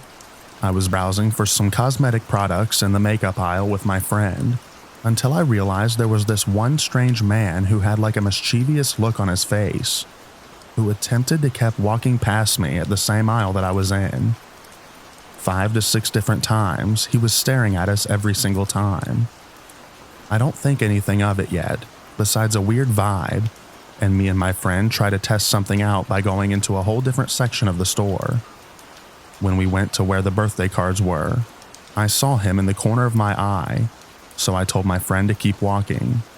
When we reached the other end of the store, the pet supply aisle, he was still there, cornering the main entrance of the aisle. At that point, I whispered to my friend and we immediately speed walked out. When we did, I still saw him following us, so I turned around to speak up. But when I did, he was just staring at me, and I didn't break eye contact because I wanted to say something to this man, but my mind went blank. Once we reach the checkout and I see that he's waiting right behind us, but not quite at the checkout. He was behind and beside the entrance of the checkout. At this point, my friend noticed that I was about to freak out. We stood there for 15 to 20 minutes, waiting to see if he would leave, and he never did. So after that time mark was up, we decided to just hold hands and run up the escalators and make our way to the upper level exit.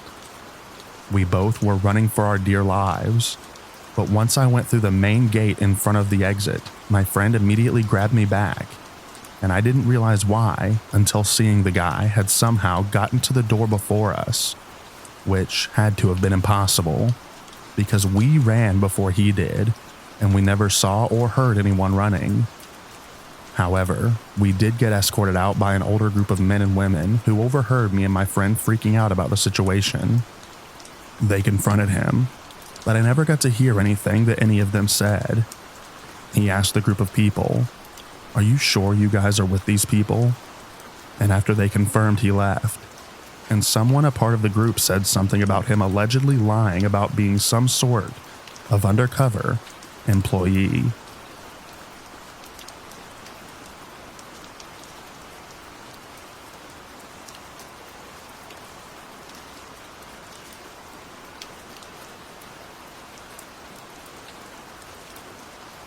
Okay, I don't know if everyone will necessarily find this scary.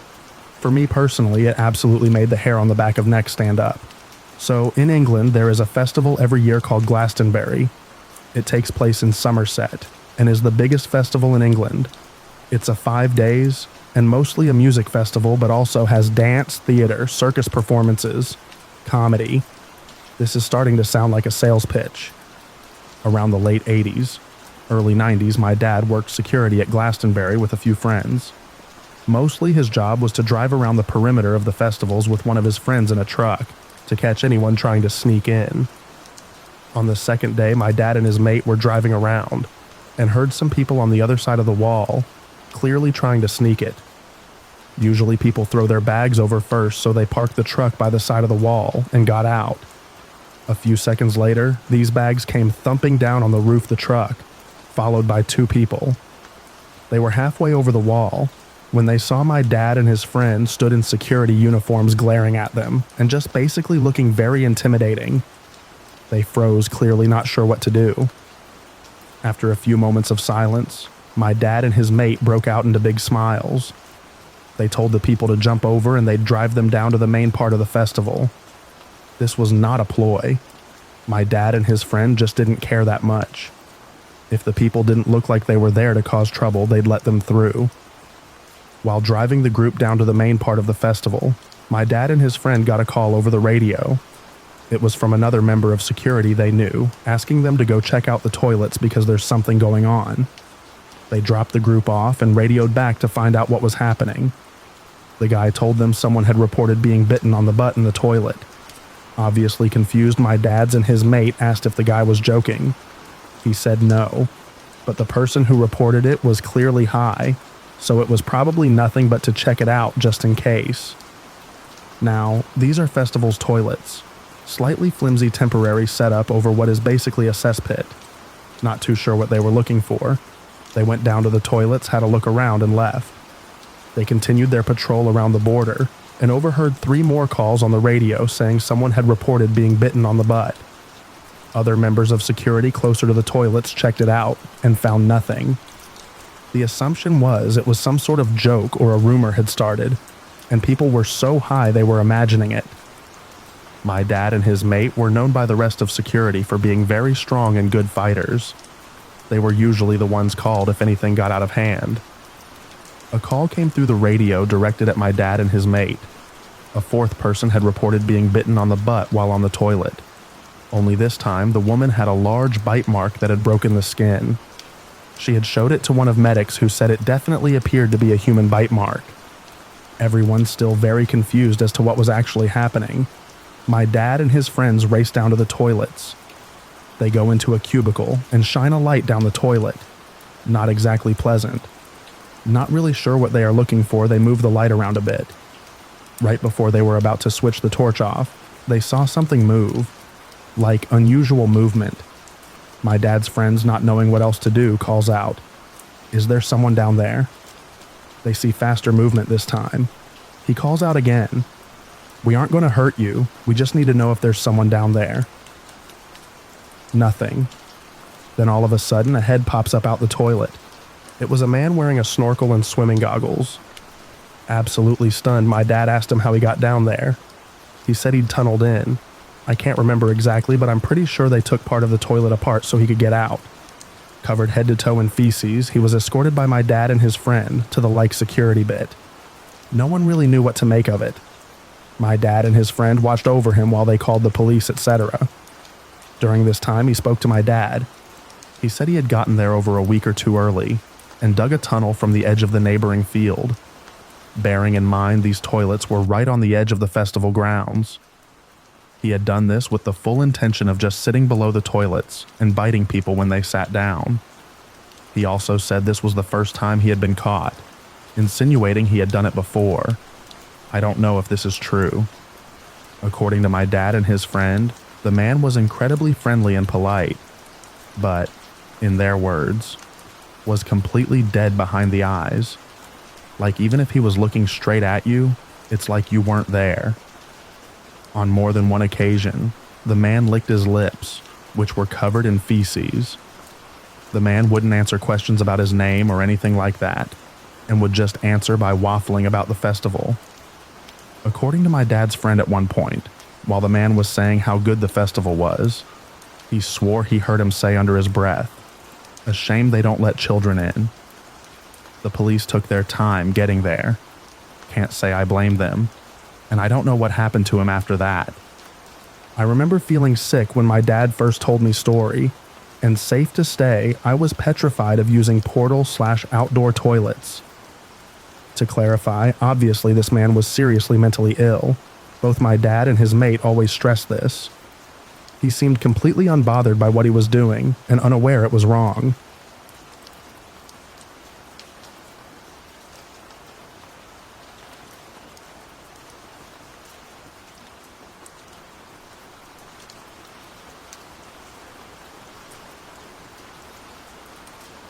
So there's this one time I was playing with my toys in the basement of my parents' house. I was around 6 years old, so it happened in 2011. For context, at this time, the house was not fenced, and it happened a few times that people just walked through my garden to access the field behind my house, so it could seem not unusual, but wait for it. After eating dinner, my parents would let me play with my toys for a little while since it was the Halloween vacations. I can't say for sure what time it was, but it was definitely after 7 p.m. because I remember that it was already dark outside. While I was playing, I heard a noise coming from, I thought at the time, the boiler room that is behind me. It usually makes noises, so I continued playing without even thinking about it. The door of the boiler room was closed like always. It's always closed because otherwise we can smell the fuel in the whole house. Anyway, I continued serving plastic food to my non-existent clients in my non-existent restaurant. Then I heard another noise. That time I turned around to see what made that noise and where it came from, but nothing. The door of the boiler room was closed like it was supposed to. I was confused, but didn't worry more than that, and continued playing. Until I heard a knock coming from the window facing me. There was a man standing there looking at me. The guy had his head between the bars of the window, and still today, I could recognize him even if it happened 15 years ago. He was wearing this 90s Nike jacket and a faded blue cap. He had a beard of 2 days, and he looked like he was very tired. I remember him having these massive dark circles under his eyes. His expression was neutral when I noticed him. After a few seconds, I ran upstairs to my parents, telling them about what I just saw. My dad immediately ran down to the basement. He grabbed a hammer and got out ready to attack the guy if needed, but the guy just disappeared in the darkness.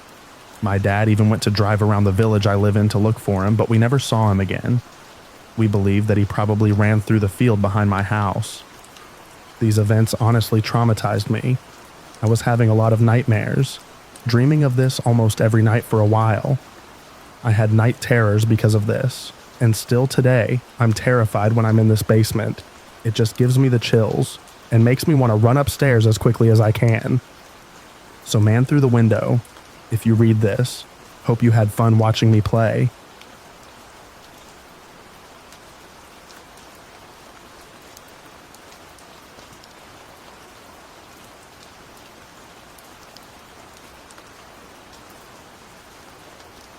Hello, let me introduce myself. I am a 15-year-old girl, and I had a terrifying encounter one evening around 10 p.m. I was watching a documentary series on my TV. Nothing unusual so far. You should know that my TV is in the living room, and right in front of me, there is a window next to my armchair that has no curtain and is very low. As I continued watching TV, I started to feel a little hungry. I got up and went to the fridge to grab something to eat. When I turned around to go back to my armchair, I found myself standing directly in front of the window. That's when I saw him. There, outside the window, was a boy. He was wearing white clothes and a hat, his brown hair visible under the brim. He was looking straight at me, holding his phone horizontally. It took me a moment to realize that he was filming me. I jumped back in shock, my heart pounding. I felt paralyzed by fear, unable to move. The boy slowly lowered his phone, his eyes never leaving mine. Then he smiled, a chilling, terrifying smile that made him look like a psychopath. We stared at each other for what felt like an eternity, probably around 2 minutes, before he suddenly turned and ran off. I was left shaking and in tears. I told my parents what happened, but they couldn't find the person. You should know that I live in a fairly dangerous area, and I'm new here, so I had no idea something like this could happen. After that night, I became paranoid. I was too scared to go outside. Then, on a school day about 2 weeks later, I had to leave the house to catch my bus, like I do every morning. I leave extremely early, so it was still dark outside. I went to my usual bus stop, but there was something strange about that morning. The streets were empty, no cars, no people. I felt like I was being watched. And then, I saw him. The same boy who had filmed me. He was standing on one of the tracks near the train station by my bus stop, staring at me. I felt a wave of fear wash over me. Without a second thought, I turned and ran home as fast as I could, not daring to look back. I was crying by the time I reached my house. I didn't go to school that day. I stayed home, too afraid to leave. I haven't seen the boy since, and I hope I never do.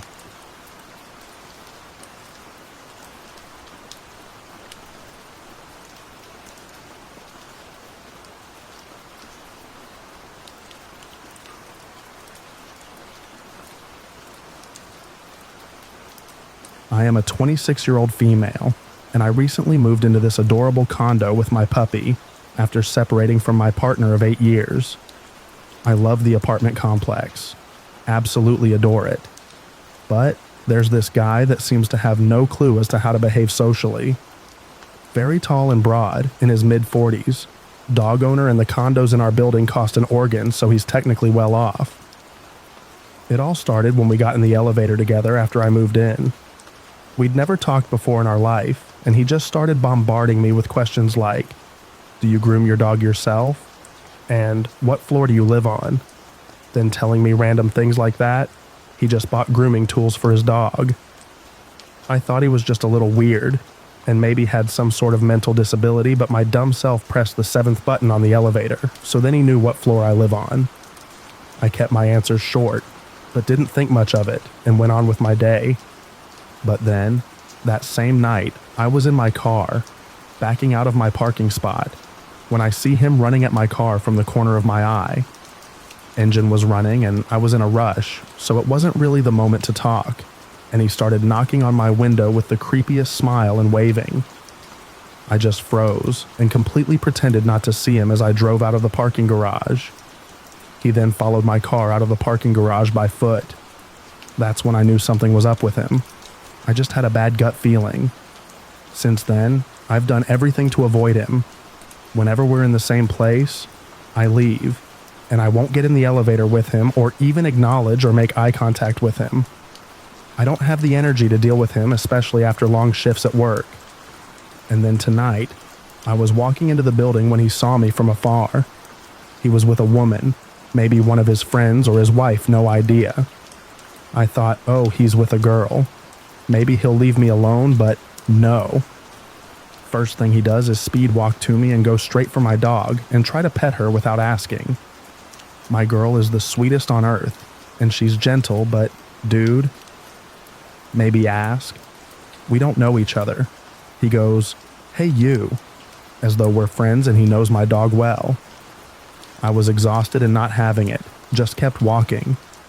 That's when he got in my way to block the door and looked me in the eyes and said, "How are you?" "Sir, it's 10 o'clock at night. I don't know you. I don't owe you my time or my energy."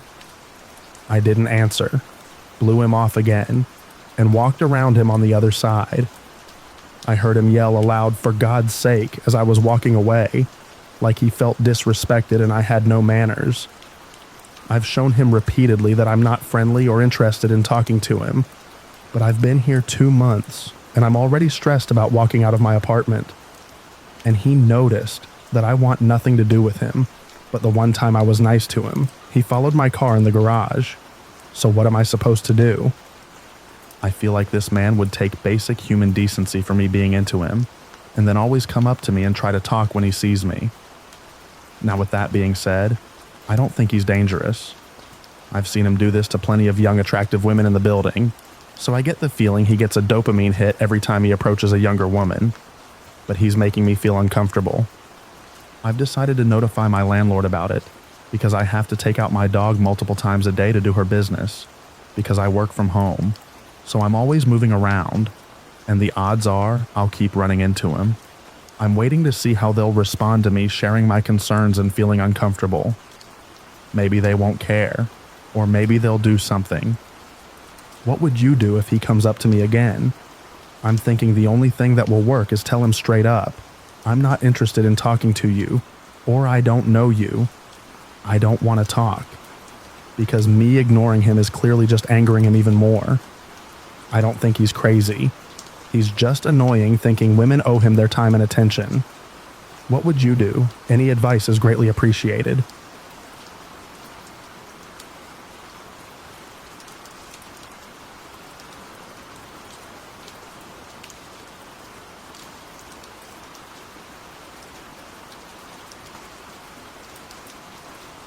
This story occurred a few months ago. There are these 3 abandoned houses, as well as 3 barns close to my house, and are going to be getting torn down here in the next couple of months. So me and my siblings thought, why not go check them out? I had already checked them all out with a buddy, but wanted to do it again, but with my siblings this time, because why not?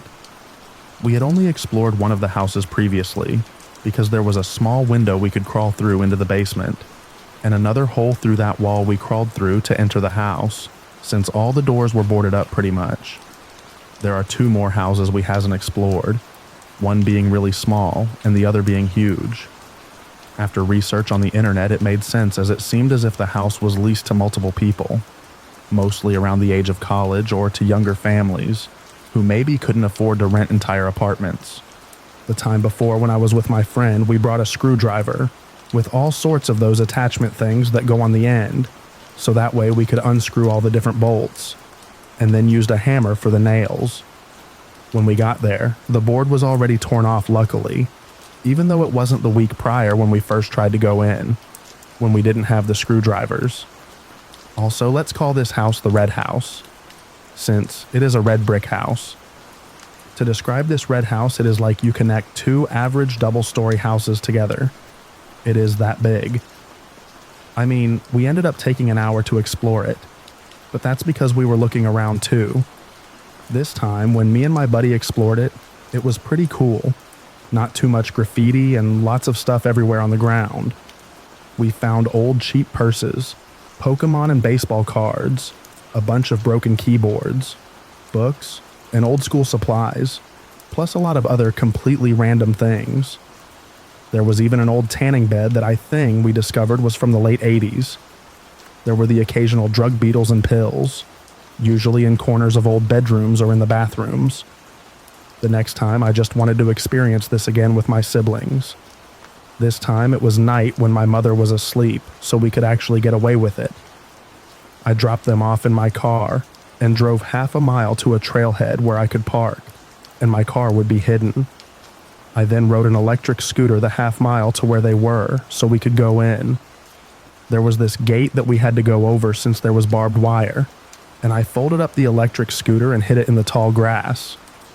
This road behind the gate led to the first house we had already been in, so we were just trying to go to the big one. From here, you have to walk pretty far through this tall grass to get to the red house. As we approached it, we finally turned our flashlights on and then entered the house. Last time, me and my friend were calling out to make sure nobody was inside, but this time it was night, and I didn't want to risk somebody calling the cops since they heard yelling near the abandoned houses at 2 a.m. Regardless, it was a stupid decision. We made our way in and checked around. I think it's also important to note that this isn't the front door. It is the back door. One of two back doors. The house is on a hill, so from the road it looks like one story, but on the other side you can see it is 2 stories. This back door is in the very corner of the house, so you explore from one end to the other. As we walked through, I thought I heard some light footsteps, but this is an older house. I just looked it up, and it was built in 1964, has 7 acres of land, and is 3,800 square feet. So, yay, pretty big. Peas, I should have really included that at the beginning, so sorry. Anyways, it didn't sound any different from when me and my friend first explored it, and it was night, so quiet sounds were extra loud. As we made it through the other end of the bottom of the house where the staircase was, and made our way up, I heard more footsteps, and this time I told my siblings we should go. They didn't hear anything, but they were also under the assumption that we were the only ones there, and they weren't being very cautious, or aware, I guess you could say. When you go up the staircase, on one side it leads to the garage, which is very small for such a large house, again probably because it is older. And on the other side you go past a short hallway, and it leads to the kitchen and family room, with a lounge area, I think you would call it. This whole area is super open, and it feels like a lot of empty space, but it only covers around half the upstairs. On the other side is a straight hallway with around 4 bedrooms and a bathroom. That's when I thought I saw somebody moving from one bedroom across the hallway to the other, from left to right. But my light didn't go very far since I was using my phone light. I start angrily whispering to my siblings who are already kind of close to the hallway, which leads to where I saw the person, as not to yell, but get their attention urgently. And I quickly walk across this open area to try and maybe yank their arm until we hear something drop. In my opinion, the guy dropped it on purpose to let us know he was there, but after this next part I don't know. Immediately my siblings and I jump. It sounded like a bookshelf was knocked over or something, and since it was really loud and heavy as we could feel the ground vibrate as we were upstairs, it was now confirmed that someone was there. We turn around and start running to the staircase, which is pretty much in a straight line. The bottom floor sort of zigzags around until it leads to a hallway that goes straight to the other side of the house. As we make our way around the zigzag rooms and make our way to the corner with the hallway, we start hearing running upstairs towards the staircase. We are already running, so we don't slow down. We turn the final corner and make our way outside, where I run in a straight direction, and then to the left in attempt to hide in the tall grass, which also has a direct line to the other side of the huge grass area to where the gate is. I lay down, and when my siblings run out behind me, I tell them to get down as well. We were maybe 30 or so feet deep into the grass when I see a dark figure run out of the house. A few feet, stop, look around, and run into the small house next to this one, which is only like 50 or so feet away. I thought that house was all boarded up still, but it looked like he ran to the side of the house, where I guess his entryway was. There was a large shed thing in the way, so I couldn't see exactly where he went. but I knew there was a barbed fence over there, so he would have to run behind to where we were to follow us, as there is maybe a 20-foot wide gap where there is no barbed fence, so I guess that way vehicles could enter. I heard his footsteps running around, but I couldn't see where he was. We started to army crawl across the grass, but really slowly as to not make much rustling noise. We start crawling faster, but then I heard his footsteps stop, so either he ran away or was stopped maybe looking at us. I kept crawling on all 4s since the grass was now tall enough to still cover me, and I was looking behind to see if I could see his outline in the dark, which thankfully I couldn't see him. We started to hear a cracking sound, and it sounded like he was cracking the plywood boards, but I don't know why he would, so I don't know what it was. It then sounded like he was frustrated as we could hear loud grunts. We just kept crawling though. We were maybe crawling for a good 5 minutes to get to the other side, even if we were far enough for him to not see us. It honestly felt like a lot more, and every minute felt like 10. We eventually get to the road which lead to the gate, and at this point we stop outside the gate and wait for the few cars to pass before we crawl through. I have my siblings crawl under first, and I swear I heard running through the tall grass behind me, but as I made it under and through and started running, it didn't ever look like he was following us. Also, yes, I did get my scooter, which my brother had already unfolded, and was riding away with me and my sister running behind. We did not stop until we got to the trailhead off to the side of the main road, where we threw the scooter in the back, jumped inside and locked the doors and pulled out. We drove off peacefully knowing this person was definitely homeless and could not get in a car to drive off after us. He was also probably not on anything as he was moving too quick, which I don't know if it would be better or worse for us if he was, and we ended up having to fight back. We made it home safe and sound, and we didn't speak about it all near our parents. My siblings kind of laughed about it more after the first week, but it still scared me, knowing how serious it was.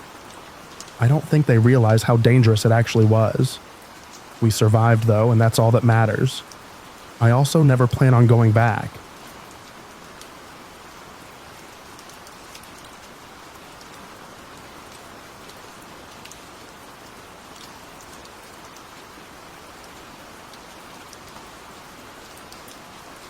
I, a 25-year-old female, had an experience about 4 days ago that I haven't been able to shake.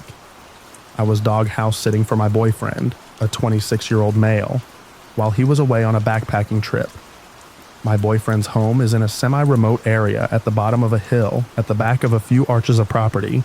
He's right next to the highway, which has opposite to us a small rural neighborhood.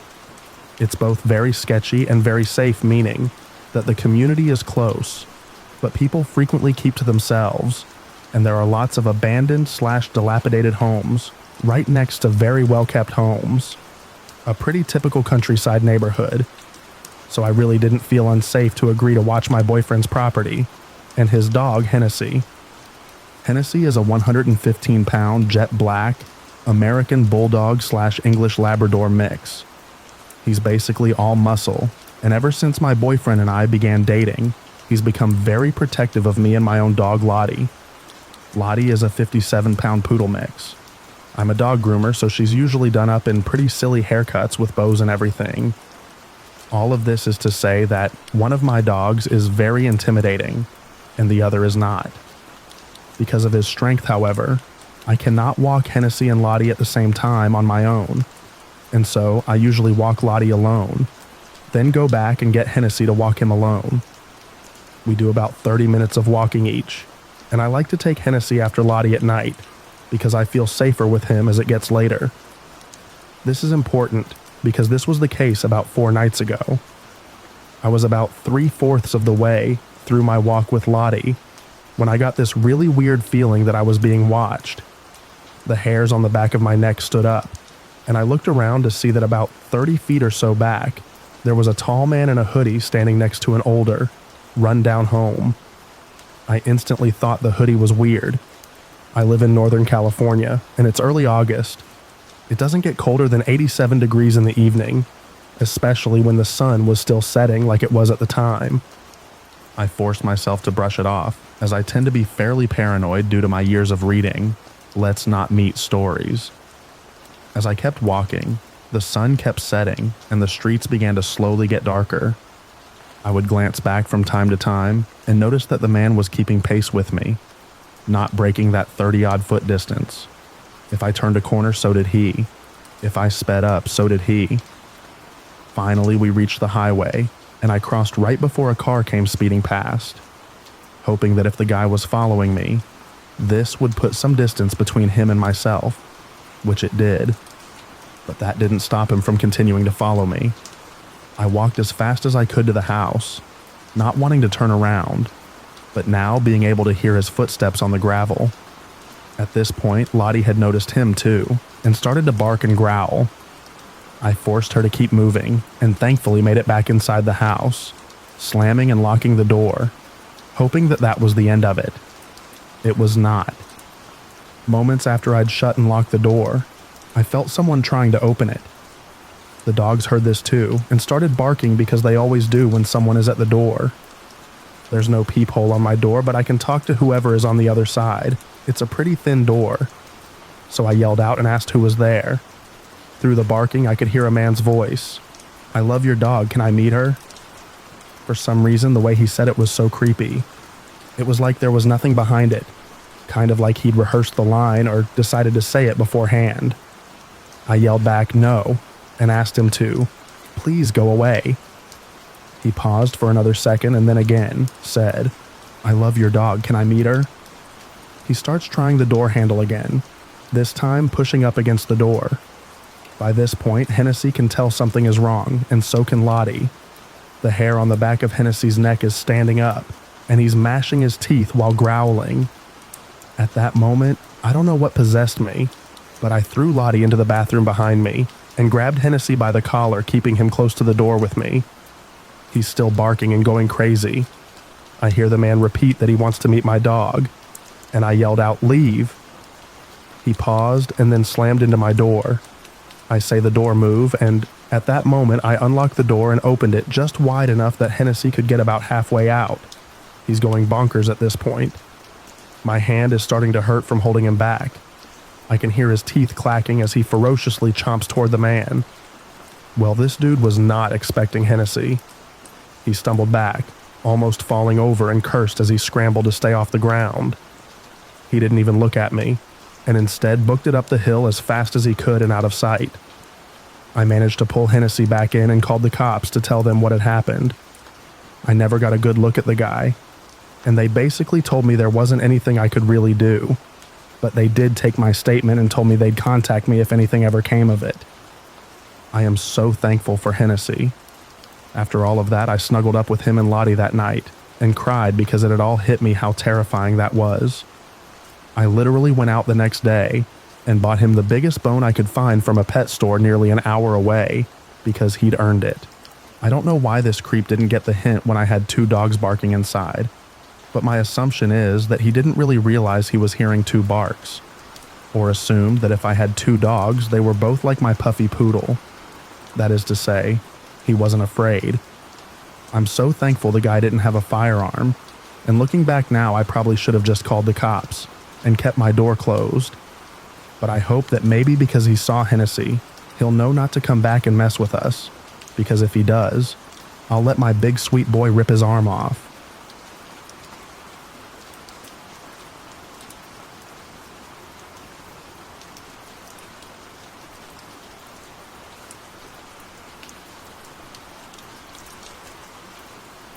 My girlfriend, 2 kids, and myself were tent camping in eastern Washington one summer at a campground.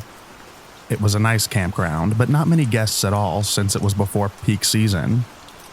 We had a site with no other campers visible to us. One night at approximately 1 a.m., my now ex-girlfriend and I were sitting by the fire while our kids were sleeping in the big tent that we were all sharing. A beat-up old Ford Explorer slowly drove by our campground and proceeded to keep driving around the campground out of sight. I thought it was odd, but maybe just someone looking for friends or a campsite. We went to bed, and I woke up early the next morning, maybe at 5 a.m. to go to the bathroom, and there was the same beat-up Ford Explorer at the campsite adjacent to ours, maybe 60 feet away. And mind you, there were dozens of other open campsites around, so my alarms were certainly raised by this. After going to the bathroom and returning to our tent, where my kids and girlfriend were still asleep, I saw a man standing behind the Ford Explorer with only his head visible, trying to hide himself, looking directly at my tent. I stood there and stared right back at him for about 45 seconds and raised my hands up in the air like, "What the heck are you looking at?" I didn't want to cause a commotion and wake the kids up, and he just continued to stare. I sat in one of my camp chairs and kept eyes on him and watched him get into his car, which was facing us, but I couldn't see what he was doing in there. About an hour later, he started his car up and slowly drove right by our site and stared directly at me, maintaining eye contact the entire pass, about 25 feet away. I know for a fact that this guy had ill intentions just by his demeanor and the looks of him. Likely he would have done something had I not been there.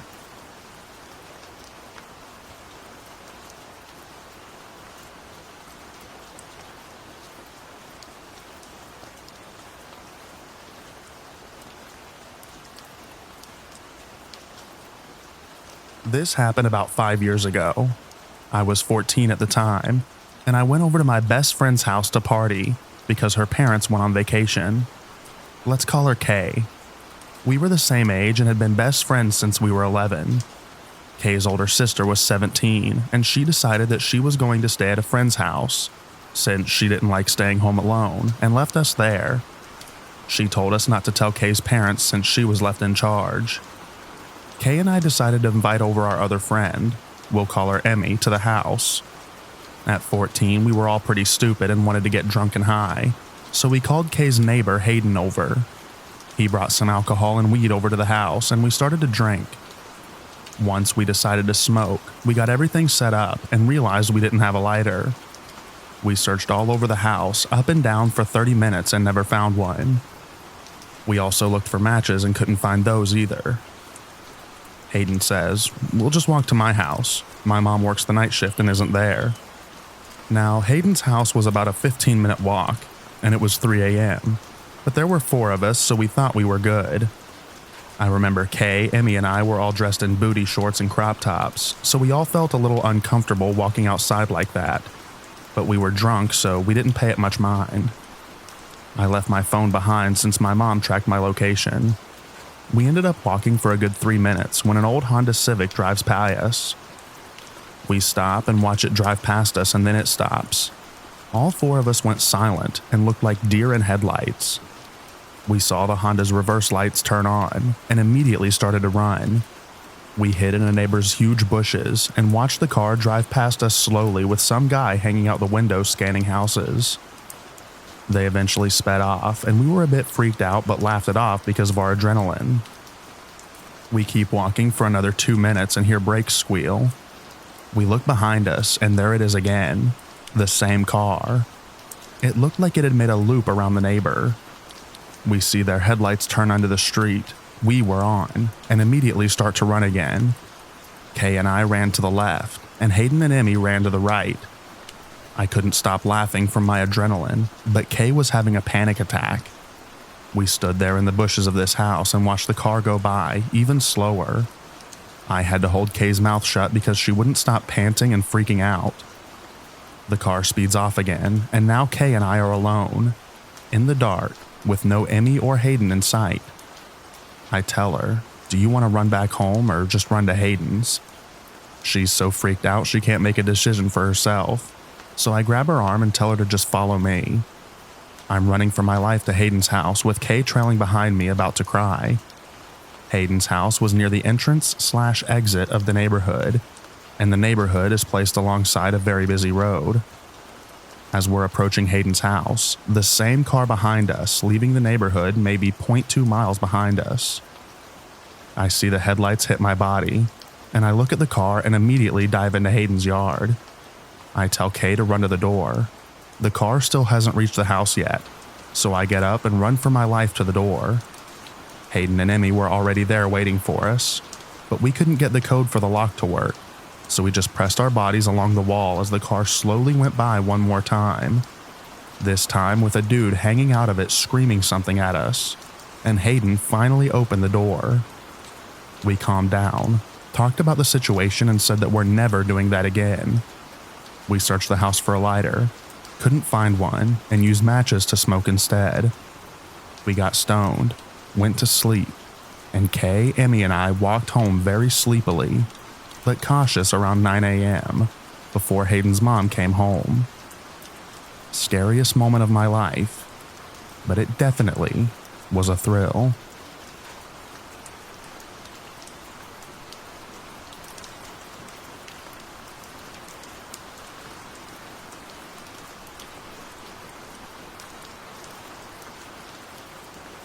This just happened to my friend, who is a 32-year-old female.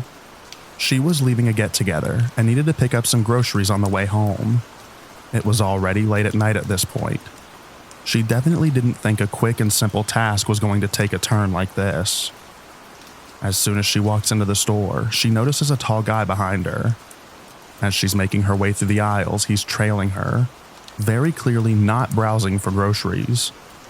Her sixth sense kicks in, and she picks up her pace. When she thought she lost him, he appeared out of nowhere with a hello, and quickly follows up with, "I think you're cute." Taken aback, my friend stumbles with how to respond and starts to back away. He then has the audacity to say, "Oh, you're running away." My friend is completely freaked out at this point, and manages to say, "Yeah, I am." Never has she seen this guy before, and she noticed that she wasn't even wearing anything to draw attention to herself. Just a pair of jeans and a long-sleeved t-shirt. Luckily, she made it out without seeing him again. Unfortunately, this is not the first time that she's experienced this type of thing in her area. This is the third time. First in a Sprouts, and another time in a Macy's, where a sales clerk thankfully informed her of a man following her. Getting followed in the grocery store by a rando pickup artist was definitely not on her agenda tonight. It's outrageous.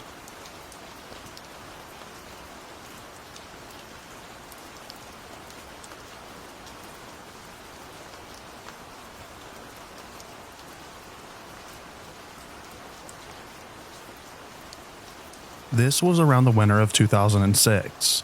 I was 8 years old at the time.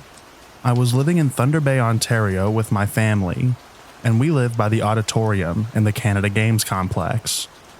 There was a big hill at the east end of the parking lot that myself and the neighborhood kids would go sledding at.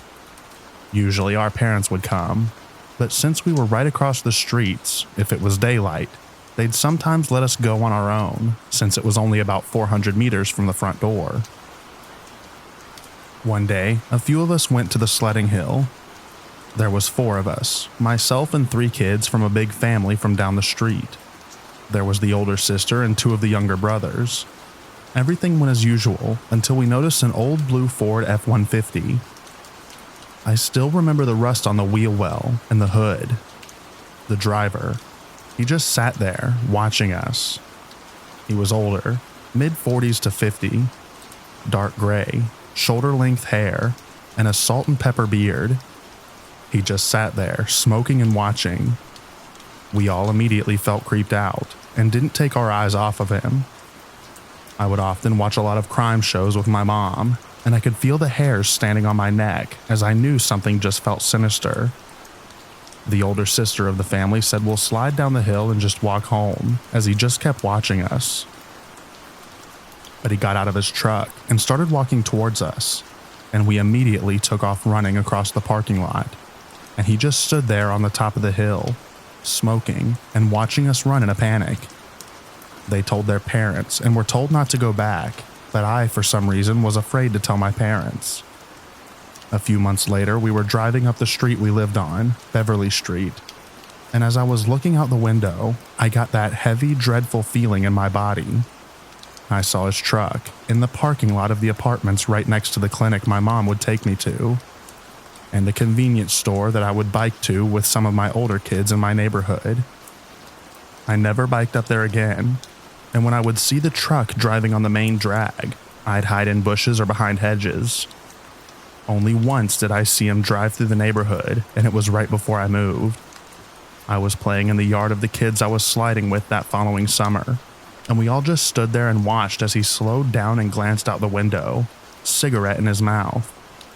Only a few of us had seen him, and the dread we felt as we looked at each other was indescribable. I moved a few weeks later, but I've never forgot about that day. I recently in my adult life moved from Manitoba to southern Ontario and decided to drive by my old house on the way. But when I drove by those apartments, though I didn't see the truck, I still felt something odd in me.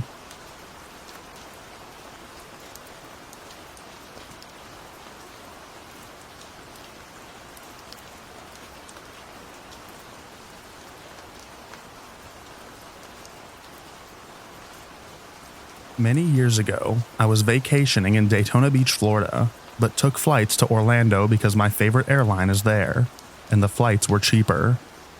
I would get a rental car for the week. I was in my 20s and I'm a female. When my vacation ended and I was heading back to Orlando, I always stop at the last gas station before the exit to the airport to top it off, so I return it with a full tank. It was broad daylight, late in the morning, and the station was pretty busy. As I was just finishing filling the tank, I had that feeling of eyes on the back of my head.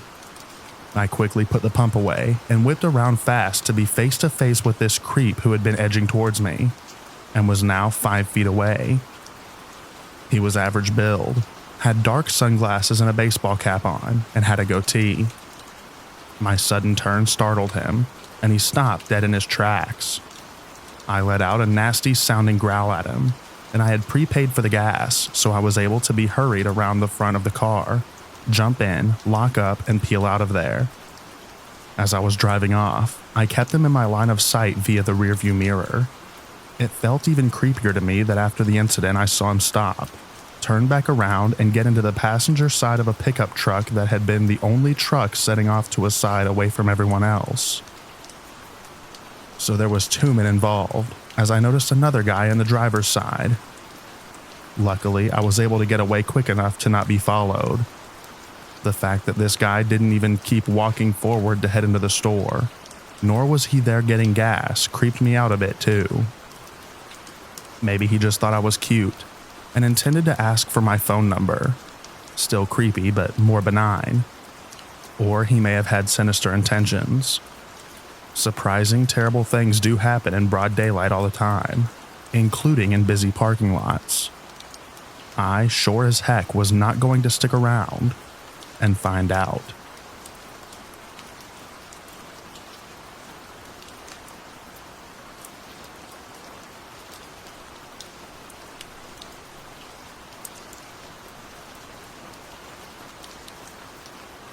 I used to stay out quite late at night when I was a teen, like 3 a.m., and I would walk home.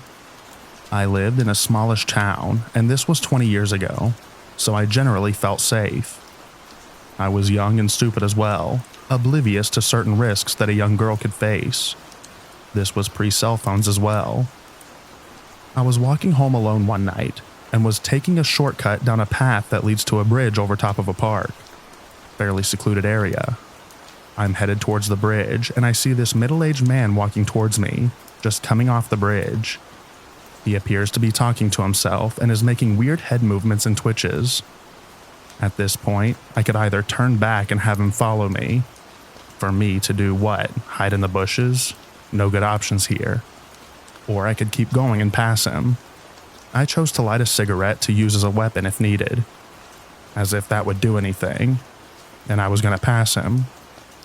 As I'm passing him, he looks me dead in the eye and stops twitching and yells out, "So give me a parachute and give me a push," and cackles manically. I turn around and walk backwards so I could keep an eye on him, and he just kept laughing at me like a crazy person as we continued to go our separate ways. It scared the crap out of me though, and it's safe to say that I hightailed it home. Even 20-ish years later, one of my weirdest encounters. I started taking taxis home after that, if it was late at night.